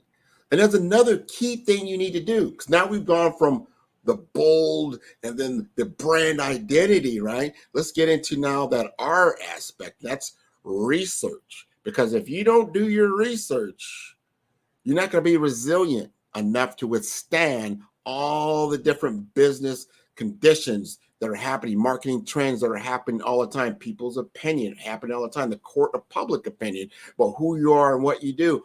That's always out there. You have to understand the market research. Do your research. Understand the very niche that you're operating in, and where does that sit? And can you be disruptive? Because if you've never done this before, you are being disrupted. You're disrupting the market. They used to do business with someone else, and now you're asking them to do business with you. Why? What are your key differentiators? What is your communication strategy? Your differentiation strategy? What does that all play in your overall scope and what you understand about opening and starting and developing and scaling your business? This is what these books are all about. It's what they're literally, well, if you go and see Grant McGaw and you go to Amazon, you go to Kindle, why am I doing that? Because you're going to learn about these things. I've authored these ebooks for you to understand the reason why, because you don't want to be in that statistic. 50% of all small businesses fail within the first 2 to 3 up to 5 years. You want to be in that other side of that ball, that you're sustaining your business. It's part of that resiliency. That R is so important, right? So if you've done your research and you truly understand what your target account, or what is your total addressable market, your TAM, right? What does that really look like, right? And what can you strategically address in that whole TAM world? Because you can't go after it all. You usually get this gigantic number. You're going to have to niche down into that and know exactly what you can attack and grow and be successful in. And then you're also going to have to understand the financial components. I often ask people a lot of times, especially small business owners, they'll say, oh, this is great. How much money do you want to make? How big do you want the business to be in 3 to 5 years? Let's give it some time, right? 3 to 5 years. How big do you want the business to be? Like, I want to be $1 million business. Great. $1 million business. That's $1 million in revenue. You're a 7-figure business. How much does it cost to create, build, and sustain $1 million business? And that's the question. You need to know the answer to that. And you need to know the answer in the beginning, not in the end. How much does it cost to sustain $1 million business with marketing, with operations, with finance, and all the decisions with HR and people? Do you know all those things? Because if you don't, you're going to end up in the other half of those 50% of those businesses that fail.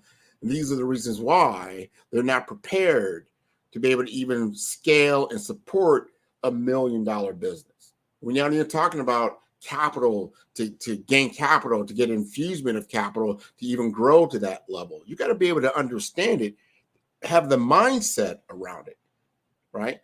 Then the skill sets, and then you get into the tool sets that are needed to support. But you've got to have the mindset of what your thinking is about. If you're a true entrepreneur, that means everything's on you.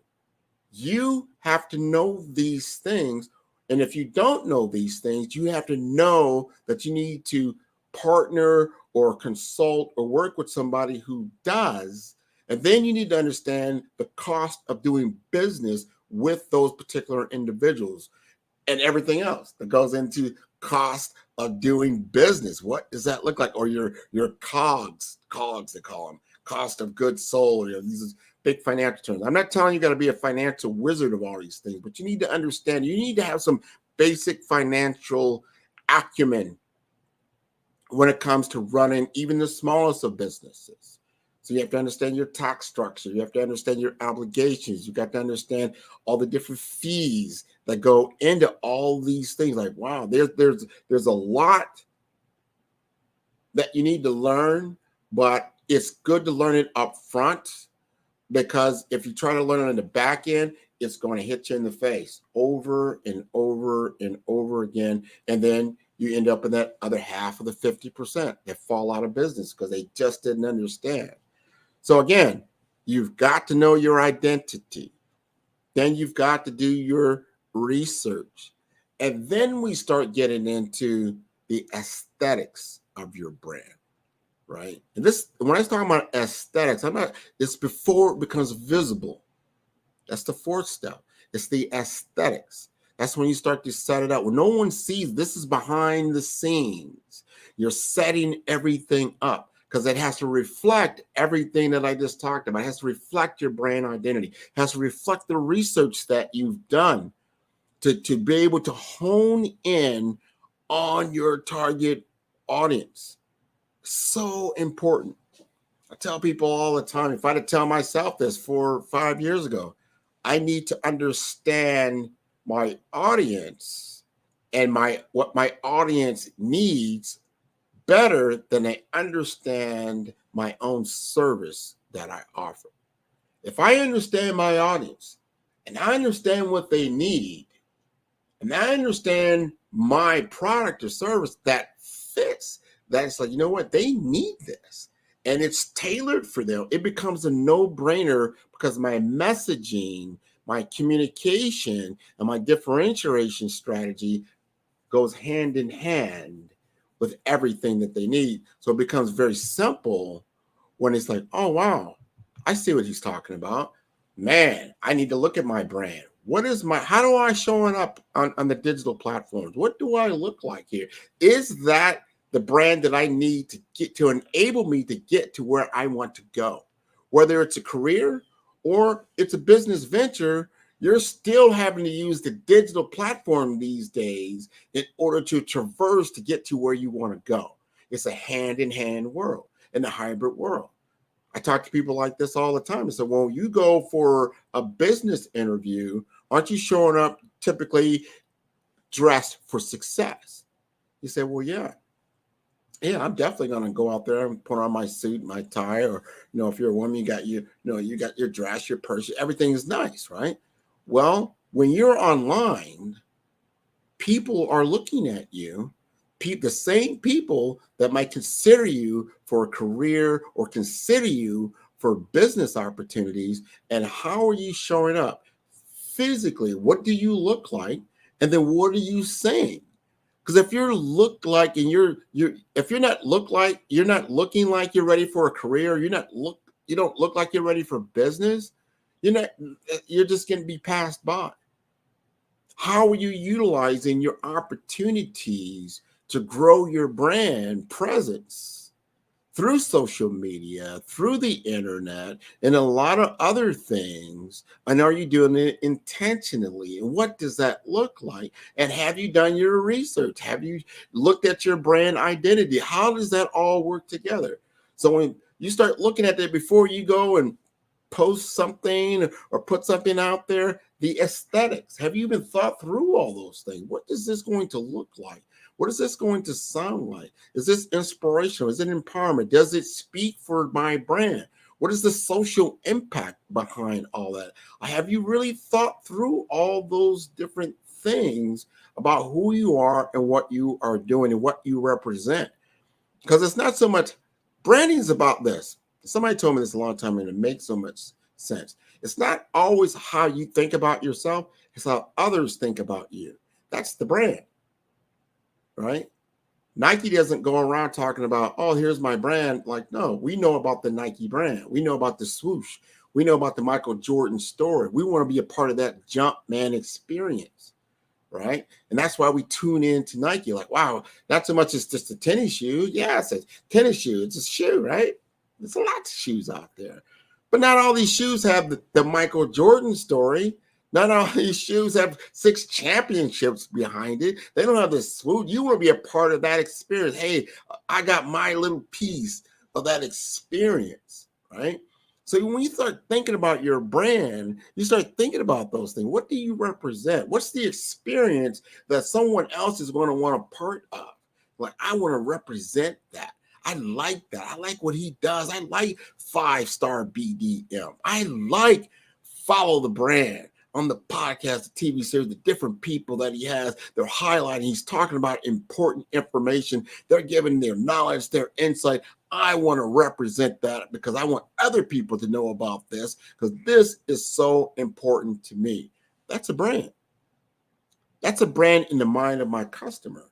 The brand in the mind of my target audience that I'm constantly monitoring and understanding and surveying and seeing where the pulse is, and am I delivering what they really need? And that doesn't mean you do everything all the time the same way.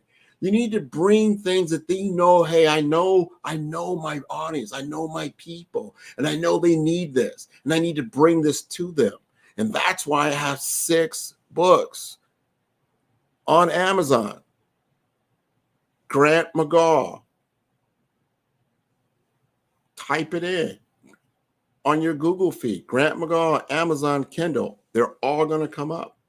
You're going to get the opportunity, very low cost, to get this information, to understand certain things that are going to help you be empowered, going to help you to be inspired. You're going to be educated about business. That's going to be very, very important for you. So we're at this aesthetic part, and that's before you're visible, right? That's when you start thinking about your adaptability. How will I be able to adapt to the changing market conditions that are happening?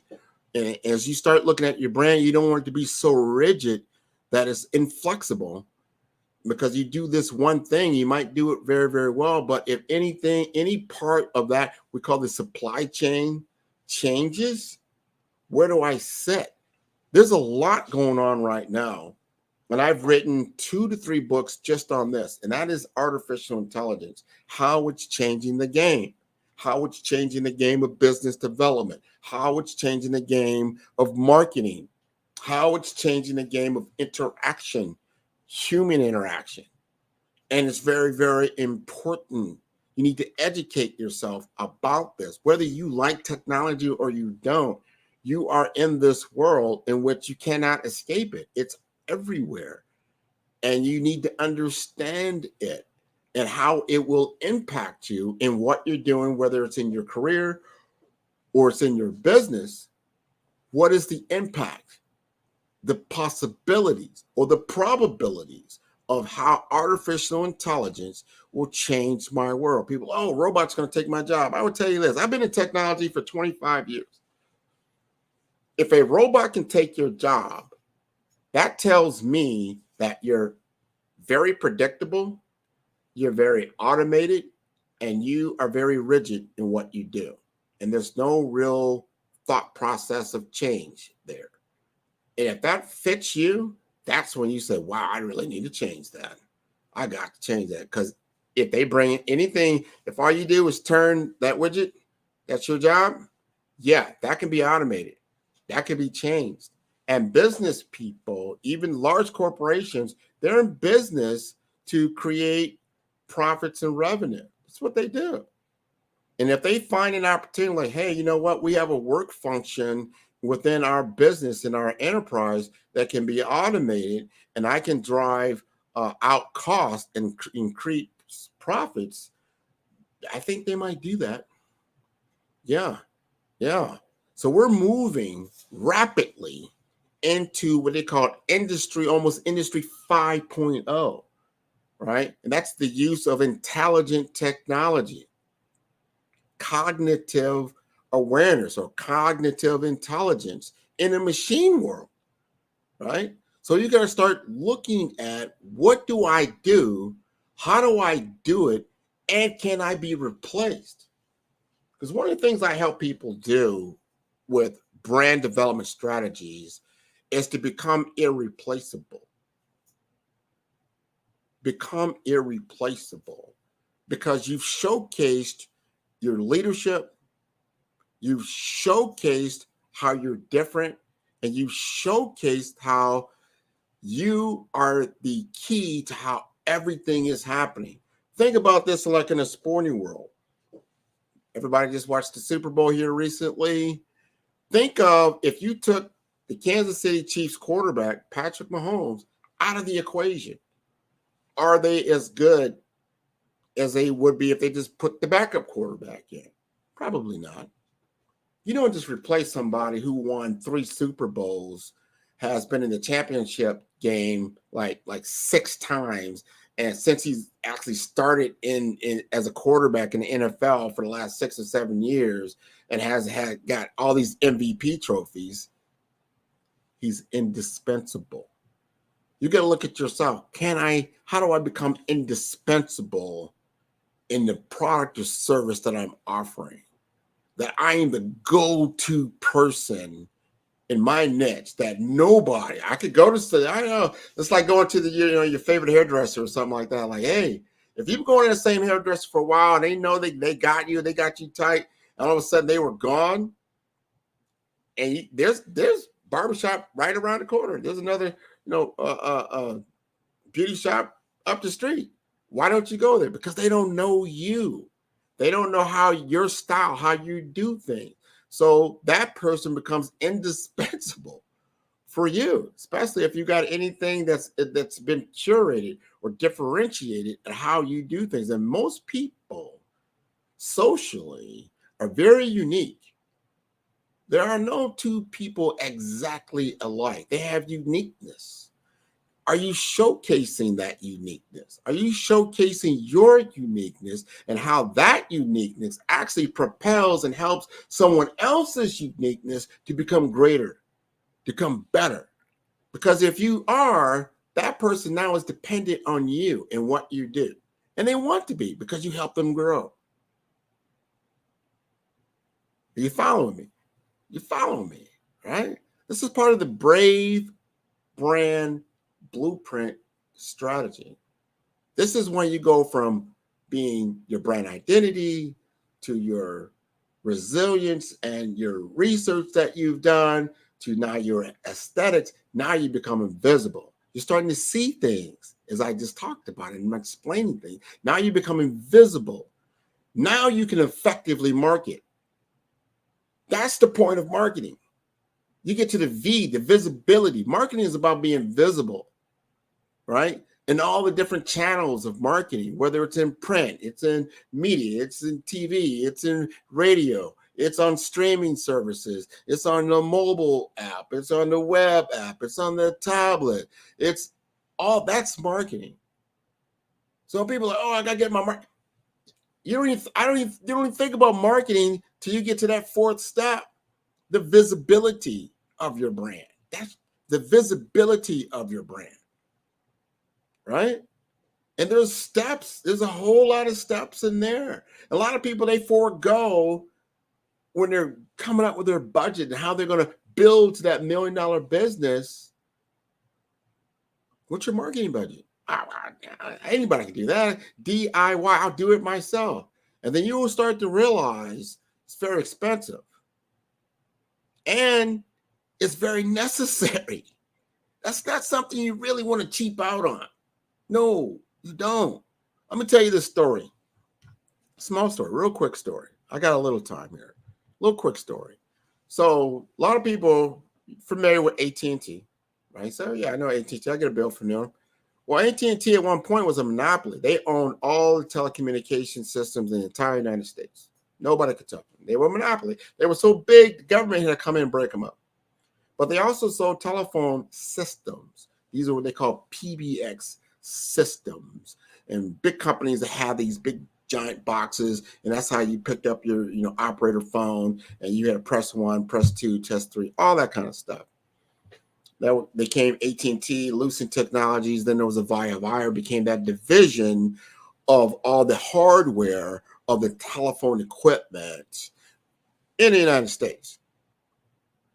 And then along came someone with a very bold idea, because 20 years ago, especially when they just kind of divested and broke up these baby bells and they had to break them all up around 2000 in that era, about 24, 25 years ago, there was a little company called Cisco, CISCO, small company called Cisco. Say, hey, you know what? We got this new thing, the internet is coming out. I'm going to put out these routers and switches, and we're going to have this thing called IP, internet protocol, instead of telephone numbers, and that's the public transport. And I think we can actually do this so well that the telephone world will just be an application on our network. And at the time, it was laughable. Like, God, come on, man. You got to simulate dial tone. That's not real dial tone. Nobody's going to do that. Why would you do that? They weren't thinking.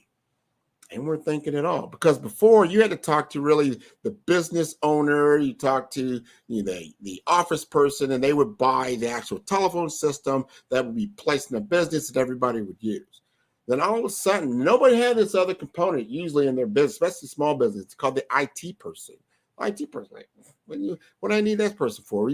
Computers weren't that big at that time. All of a sudden, now you realize you needed a network. Oh, I need a network.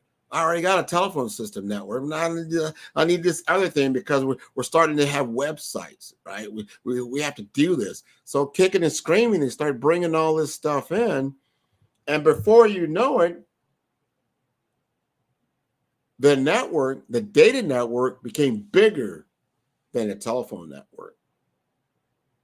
And as you would go out, especially I was working in that telephone world, you would go out, you were selling these big, bulky telephone systems to these office managers and department heads. And guess what? They started to say, you know what? Don't talk to me. Talk to my IT guy. And the IT guy is like, I don't understand this PSTN stuff, this public transport, the dial tone. Nah, all I know is IP. And if it's on the IP network, I'll make it work. And Cisco developed an IP telephone system, voice over IP, VoIP. Guess what? Everybody uses VoIP now. Everybody uses VoIP now. Who has a landline in their home anymore that they pay for? Very few people. Very few people. Very few people have a fax line in their office anymore. Very few people. You know, it's like, no, everything's gone IP. IP is 90% of all networks now. They lost it. They weren't ready. They weren't resilient, right? They did not understand their customer any longer. They did not understand the target that they were going after. And before they could turn their big, but remember, they were comfortable. They were comfortable. They've been, you know, selling telephone systems for 100 years. This is Baby Bell. This is Telephone Bell. Come on, 100 years. There's no way we're going out of business.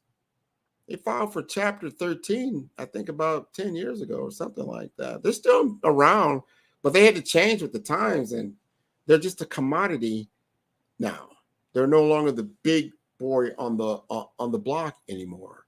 Voice over IP took everything over. You've got to get on board about where AI is going, artificial intelligence, and how it's going to transform business. Because if you keep doing the same thing that you've always done and it's been successful for you, I don't care if it's been 100 years, you're going to be Chapter 13. This is a game-changing technology. You have to understand how to utilize it. It's not a replacement tool. It's an enhancement tool. Human enhancement tool. That's how you look at it. How does it help you do things better, quicker, faster, to get that research, that information that you're going to need as we move into an intelligent technology ecosystem and environment. This is a game changer, and I want people to know more and more about it, depending on what industry you're in, what career you're in, what business you're developing, what business that you want to expand in and scale in. If AI is not a part of that overall framework of how you're going to use certain technologies, or you're going to use certain products and services that you need to enhance, most of the brand strategies I do today have a technology component to it. Not just because I'm an IT guy and I understand technology, because you have to. You don't have to be the IT guy anymore to be involved in AI. You have to be in HR to understand AI. You have to be in operations to understand AI. You have to be in finance to understand AI. You need to, every single department, everything you're doing has a technology component in it. It's no longer the correct way of doing business is, oh, get the IT guy. Like, no. He's going to show you strategy. He's going to show you some tactics, but the actual application, how it's developed and how it's utilized, you have to be a part of that. You have to be a part of that.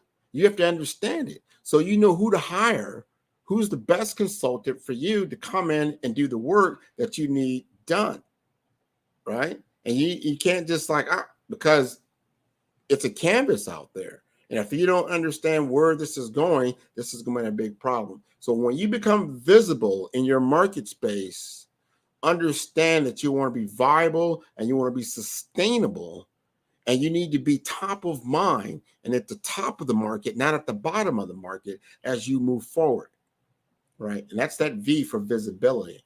As we get into the last part of this Brave brand blueprint, brave, for those who are tuning in late, brave, being bold, having that brand identity.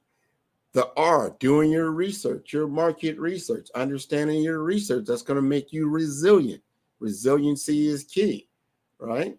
Then that A, that's your aesthetics. What are you looking at behind after you've done all your research and done your work? You're now behind the scenes tinkering and thinking about how your brand is going to look. You're bringing all the brand assets together. Your A, right? Assets. Think of assets, right? All right. And that adaptability, because you've got to be adaptable as you start moving through these things. It's got to be adaptable so you don't become so rigid that you can't move and you miss your window. Right. And then V, that's when you become visible. That's above ground. You become above ground and now you're visible and you're hitting the scene. I think people can remember certain things that came out and just whoosh, man, that just took over. Like new music, man. Oh man, did you hear that new sound? Like it just took over. It was just a takeover. That's disruptive marketing. That's disruptive technology. That's this a disruptive product or service that just comes out and just changes everything. Think of Airbnb. Nobody even thought about that, right? That's just a technology platform. There's always been houses, right? Or apartments or rentals, but somebody had the wherewithal and thought, you know what? I can offer this and disrupt the whole hospitality industry. The whole taxi industry got disrupted, but somebody just rethought, you know, there's a bunch of cars out here. There's a lot of idle time with these cars. How about I offer a service, whether it's, you know, something like Lyft or something like that, and you get out there and you do that and you call them up and like, wow, that's just a platform, a technology platform. I need you to start thinking about what can be disruptive in what you're doing, right? So when you become visible and you attack the market, it's new, it's wow, it's WOW. You're just like, man, this is something that empowers, that inspires, and it educates people and makes their lives better. That's that V portion. Then E is engagement. This is when you're truly engaged with your market and they're engaged with you. You're building community at this point, not just spreadsheets of email addresses of people you barely know, or people that are out on social media that you might have connected to as a follower of some type, but you're not really engaged with them. They're not engaging with. What is engagement, Grant? Engagement is when you put some information out there and then somebody gives you information back. Like, wow, that's engagement. They engage with your platform. They engage with your emails. They engage with all your social media portions. And you've built out groups and you've got community now. And people are like, yeah, I want to share my story. Wow, what's your story? And you share the story with the group, and then you share more information. You've got now an engaged community around your brand. So when you come out with a new product or service, and they're like, wow, yeah, I want something. I want to be a part of that experience. Remember the experience with the engagement, the experience at the end of the day. And I think Seth Godin said this. At the end of the day, it's about people don't buy products or service. They buy experiences. I want to be a part of that experience. When I buy a high-end, valuable, type of accessory or that's because I'm buying into that experience, right? I'm buying into that new car experience because I got the latest and greatest. Like, wow, I want to be a part of it. So many people buy into that. They buy into the gold and the riches, and they want to be a part of that. Or they're just like, wow, you know what? My favorite artist is wearing this. I want to wear that. You have to create experience with your brand, with your product, with your service. So people are like, oh wow, I'm a part of this experience, and look at me, I'm a part of that. I'm tribal with my brand and my experience and what I'm doing. And I want other people talking about my brand over and over again as we go forward. I hope you've learned a lot here and that you record this and that you keep it. It'll be on the Black Business Network for a while, and it'll give you an opportunity to understand what it is that we are doing here. I want to let everybody know about this scholarship again, and that the Black Business Expo's mission is to raise funds for high school seniors going to college or K through 12 entrepreneurs. And this expo is a fundraiser for students. And you may go to www.blackbusinessexpousa.com to donate to the scholarship fund or use the Cash App that's on the screen below, and that is $BBXUSA. Our goal is to give laptops and up to $5,000 to 10 students. Students can register online at www.blackbusinessexpousa.com. Every dollar counts. So we want to remind you to donate to the scholarship fund. And we want to thank our Black Business Expo USA sponsors for February 2024. They include NC100, Moody Capital Partners, Suede Soul, 5-Star BDM, Lotus Rocher Coaching and Training, Carolina, Virginia Minority Supplier Development Council, Step Management, Hello LLC, BHS and Associates, Margie McLean Foundation, Genius is Common, Earth Essentials, Milani Shani Global, Executive Women's Success Institute, The Quality Coaching Company, Superwoman Business Services, Creative Force Studios, Lee Entertainment, Artistic App Design, Black Business Expo USA. Genius is common, and I'll see you on the other side.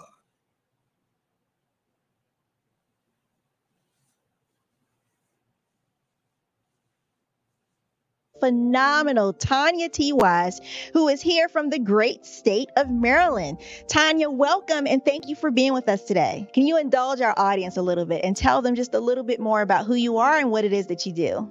Well, I love being able to talk to people and have a magnetic attitude, being able to just show them. So I always like to say, level up is Coach at Tanya T. Wise here. So can you tell our audience, just give them a teaser about what your presentation will be about? So my philosophy is that we should all be living our dream life. So tomorrow I'm going to talk about how you start living your dream life. What are some of the things that you thought about in your childhood that you just kind of let go and dormant? Wow. And I want to reignite that and just give you some pointers and some tips, some tools, some strategies to be able to start living your best life now. And guess what, Aquanda? And leave an inheritance for your legacy.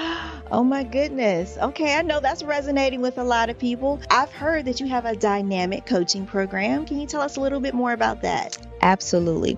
So our coaching program help people that have the lack of time, that lack strategies, and lack the confidence to go after their dream life. So we help them implement tools, we help them implement strategies, as well as give them resources so that they can live their best life now and leave that inheritance. Wow. Oh, I love that. I love the leave the inheritance part.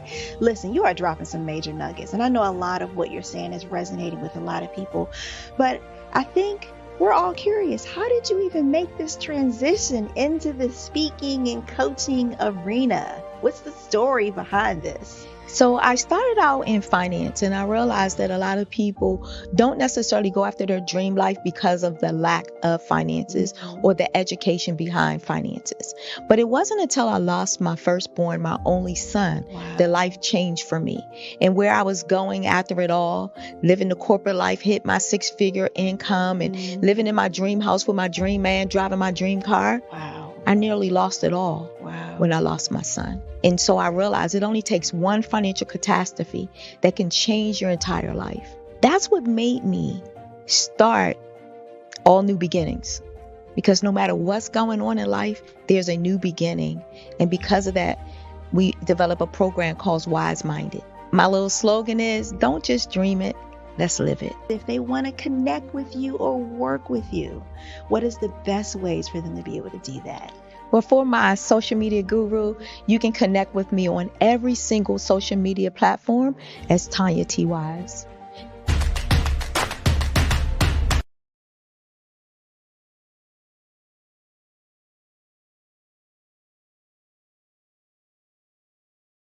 I was born in a little village on the island of Haiti. Many deadly diseases pounded me. It is as if they were on a mission to end my existence on this earth. I refused to give up. In 1983, I left Haiti and came to the United States of America. And I came with $5, 2 shirts. I didn't speak in English. I came to Atlanta. I got a job. I was a doorman. I was a doorman with a dream. What I used to do, I used to come on stage. I'd rehearse this moment. that I'm standing in front of you. That's the power of a dream. Maybe today is the day you begin acting as if you already have it. And then step out with full force. Take a risk. No condition is permanent. Don't let your situation distract you. You are chosen. You are called. You are born for a purpose in this life.